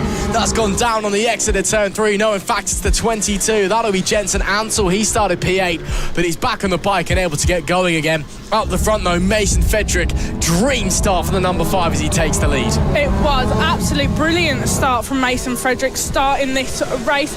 Just coming round now to start the second lap of this race. Mason Fedric is leading ahead of Sebastian Kozlowski. Super Seb is not going to be the happiest with that. He's going to fight and try and take back that first place. Following them in third is number 14 of Frankie Watson, with the 71 of Bradley Curtis behind him. Matthew Thomas is running in fifth. That makes out our top 5 at the moment. Here we are, Mason Fedric leading ahead of Sebastian Kozlowski in this mini GP 50R race. Forming a bit of a gap, those two are ahead of Frankie Watson. This is a battle between them two for first place, and they don't want anybody else getting involved. Absolutely. I must stand corrected. It must be said it is the Metrokit GP50 that Sebastian Kozlowski is running on, so he didn't make the switch. Is running on the bike that he's been running all weekend on. But again, maybe that was the wrong decision, because once again, we are now seeing an Avali in front of him, and he's not quite able to get back through, but he does get underneath. Fedric at the exit of turn 1, not quite able to squeeze through into turn 2. Again, you just don't quite get the grunt out of the corner with that 2-stroke engine. All of the power's at the top of the rev band. You just got to be banging off the limiter, basically, in order to be quick with a 2-stroke. With a 4-stroke, it's so much more reliable on lower revs and just gives you immediate power, immediate torque out of corners. And maybe that's where Kozlowski's struggling, just on the exit of corners. Yes, it was a great run out of turn number 1, but couldn't get up the inside, just didn't have the grunt down the straight. No, he didn't. 10 laps left to go in this mini GP50R race. Mason Fedric leading ahead of Sebastian Kozlowski. On our screens right now, we can see the number 71 of Bradley Curtis leading ahead of the 47th of Matthew Thomas and the 30 of Josh Perkins. A little battle going on between those guys there for 4th position. Running in 3rd place, we have the number 14 of Frankie Watson at the moment, who is trying to keep up with Mason Fedric and Sebastian Kozlowski. Has Sebastian... Yes, I do think he could have... Yeah, Mason back to the lead. Sebastian Kozlowski, the number 64, has taken the lead back from Mason Fedric. Super Seb leads once again with 9 laps left to go. He's building a gap up now. Mason Fedric not quite able to keep up with him just at the moment, but he could pull everything he has out of that bike and catch up with Super Seb. Nice stuff there from Kozlowski, back to the lead after losing it at turn 1 on the opening lap. And look at that, super focused, not even glancing back. Doesn't need to check and see if Fedric is close, if Fedric's trying to get... Oh, Fedric's chain's off! Fedric's lost his chain, he's out of the race! Wow, what a sudden turn of events. Frustration for the number 5 of Mason Fedric, and understandably so. As the chain comes off the number 5, that'll be... Or is it the chain? No, it's not the chain, it's actually... Is that the kickstand or something? Well, something hanging off. It looked like the chain from a distance, but something hanging off the 5, and that could very much be race over. I think it is. Yeah, I think it's the gear selector that's hanging down there. Bizarre. That means now, though, Sebastian Kozlowski is leading this race and hasn't really got anybody on his tail at the moment. He can find a comfortable groove, get comfortable with that lead he has, and just fly ahead of everyone else. He did just set a fastest lap of 48.83 8 here in the first race. Brilliant stuff from Sebastian Gazlowski. Running behind him in second is number 14 of Frankie Watson, and currently in third place and making our final podium position is the 71 of Bradley Curtis, who is in a little bit of a battle here with the 47 of Matthew Thomas and the 30 of Josh Perkins. They all know now that third place is up for grabs, and they're not going to let it go easily. Absolutely, they're going to be on full attack mode now, full push, knowing there is a podium at the end of this race, the final race of the day, here at the second round of the MasterMac FAB-Racing Minibike British Championship at Ellough Park. And of course, you'd like to finish the day up on a podium, wouldn't you? Just a nice little treat before you go to bed and get ready for Sunday's action. Of course, 2 more races in all of our classes coming your way Sunday. They'll be live here on Motorsport Radio or on the FAB-Racing social media pages. Make sure you're watching along wherever you are around the world to keep up with all of the action. As we come to a conclusion here on Saturday, though, with 6 laps left to go. Gazlowski now with a healthy breathing room behind him following Fedrick's issues. Frankie Watson in P2 himself with a considerable gap to Bradley Curtis in P3, who we see now the 71 again nearly didn't start this race. Mechanical issues all throughout the weekend, nearly didn't even make it to the grid, had to get a push start to get the thing going. Now potentially on for a podium. Yeah, now that it's going, it's working for him, and he seems to be quite comfortable. The 47, though, Matthew Thomas, is hot on his tail. He gets closer, but then ends up pulling away a little bit, and Bradley Curtis is holding on to that third position. He is hungry to be on a podium, finishing on a podium on the first day of our race weekend. Brilliant stuff we are seeing here. 5 laps left to go. Sebastian Gazlowski leading, flying ahead of everybody else, but we are still watching the battle going on here for third place between Bradley Curtis and Matthew Thomas, and Josh Perkins looking to get involved in the action on occasions. Brilliant stuff we are seeing from these guys. Matthew Thomas going to try, and he cannot quite keep up with Bradley Curtis on the 71 and make the move, either going on the inside to try and get third place from him. 4 laps in total left to go of our first Mini GP50R race here at Ellough Park. That is the number 71 of Bradley Curtis, still holding on to that third place. This battle has been going on between these guys for the vast majority of the race. Bradley Curtis doing some proper defending there, holding on to that position while Matthew Thomas hunts him down. Yeah, getting really tied out on the racetrack. Nothing to separate the pair of them. As they head through, it will still be Curtis that leads ahead of Thomas as they go on to 3 laps left to go, but maybe doors slightly open there for Thomas, should I say, as Curtis made a small error when he tipped in, and this time Thomas to the inside. Oh, super close between them. That is brave stuff. Still not done though. Curtis back to the inside, up and under maybe for Thomas. Somehow, Bradley Curtis holds on to P3.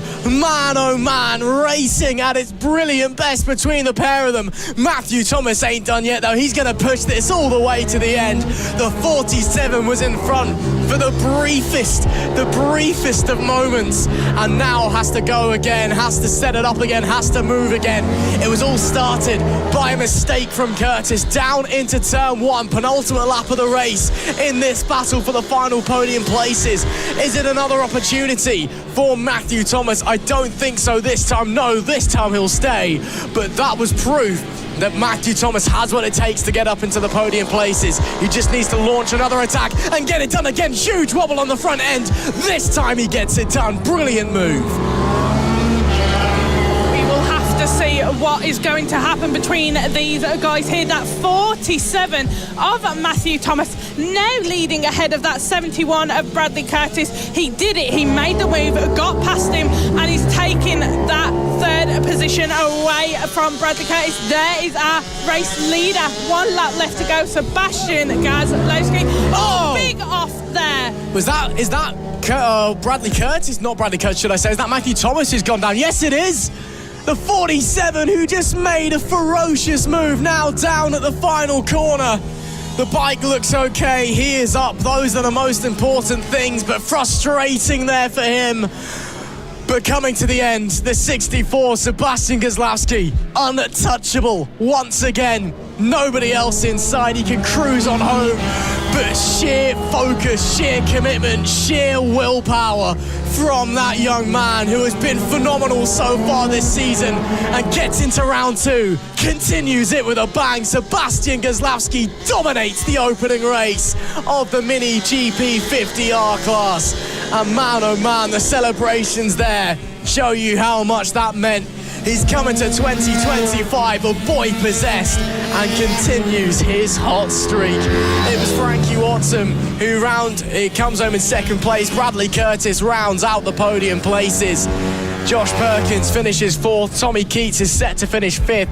Matthew Thomas should just about hold on for P6, I believe, if he's able to finish following that incident. Nicholas Dunwoody 7th, Caelan Ratcliffe P8, Kai Hawke in 9th, and Austin McAllister in P10. But man, oh man, what a race we just saw there. Such a shame that Matthew Thomas went down and robbed us of that fantastic battle with Bradley Curtis to the end. But Sebastian Gosławski, once again, the man of the moment here. He always is, isn't he? Super Seb, and I think that nickname's really going to stick now. But it could all change again tomorrow. We've got another 2 races for each of the classes coming tomorrow. And it'll be very interesting to see how these guys battle, how Matthew Thomas copes when he's... and hopefully doesn't have an incident like he did again today. Yeah, that was a real shame for Matthew Thomas. I mean, the conditions today, it's a bit warm. The track maybe a little bit too hot for optimum conditions. A few people just having, I don't want to say schoolboy mistakes, but just really simple offs that you really shouldn't expect these guys to be having. So maybe they'll have to reset, go again in race 2 and 3 tomorrow. That brings an end to Saturday's coverage then of the second round of the MasterMac FAB-Racing Minibike British Championship here at Ellough Park. And Izzy, your first day of racing here at Ellough Park done and dusted. How's it been? Pretty special, I'm assuming? Yeah, pretty special. I think this track is going to have a bit of a special place to me. It's been brilliant all day today, so unexpected, but absolutely amazing stuff we have seen from every rider involved today. Yeah, we've had some superb action everywhere you look in all of our 10 races today. And guess what? 20 races coming your way tomorrow. Race 2 and 3 from all of our classes to look forward to. Of course, it'll be live at the same place, either here on Motorsport Radio. If you're listening in as well on Motorsport Radio, hello to you. Or on the FAB-Racing social medias or YouTubes or however you are viewing this. But that is it for today's experience. Hope you've enjoyed today's racing. Let us know if what happened you thought was going to happen, or if maybe it was all a bit of a shake-up. And make sure you like, share, subscribe, and help get FAB-Racing out there. Help get these young riders, get their names on the map, and help cement British motorbike racing onto the world stage. Thanks very much for joining us. We'll see you again tomorrow for all of our race 2s and race 3s. Road to MotoGP. 1, 2, 3. FAB-Racing Minibikes British Championship.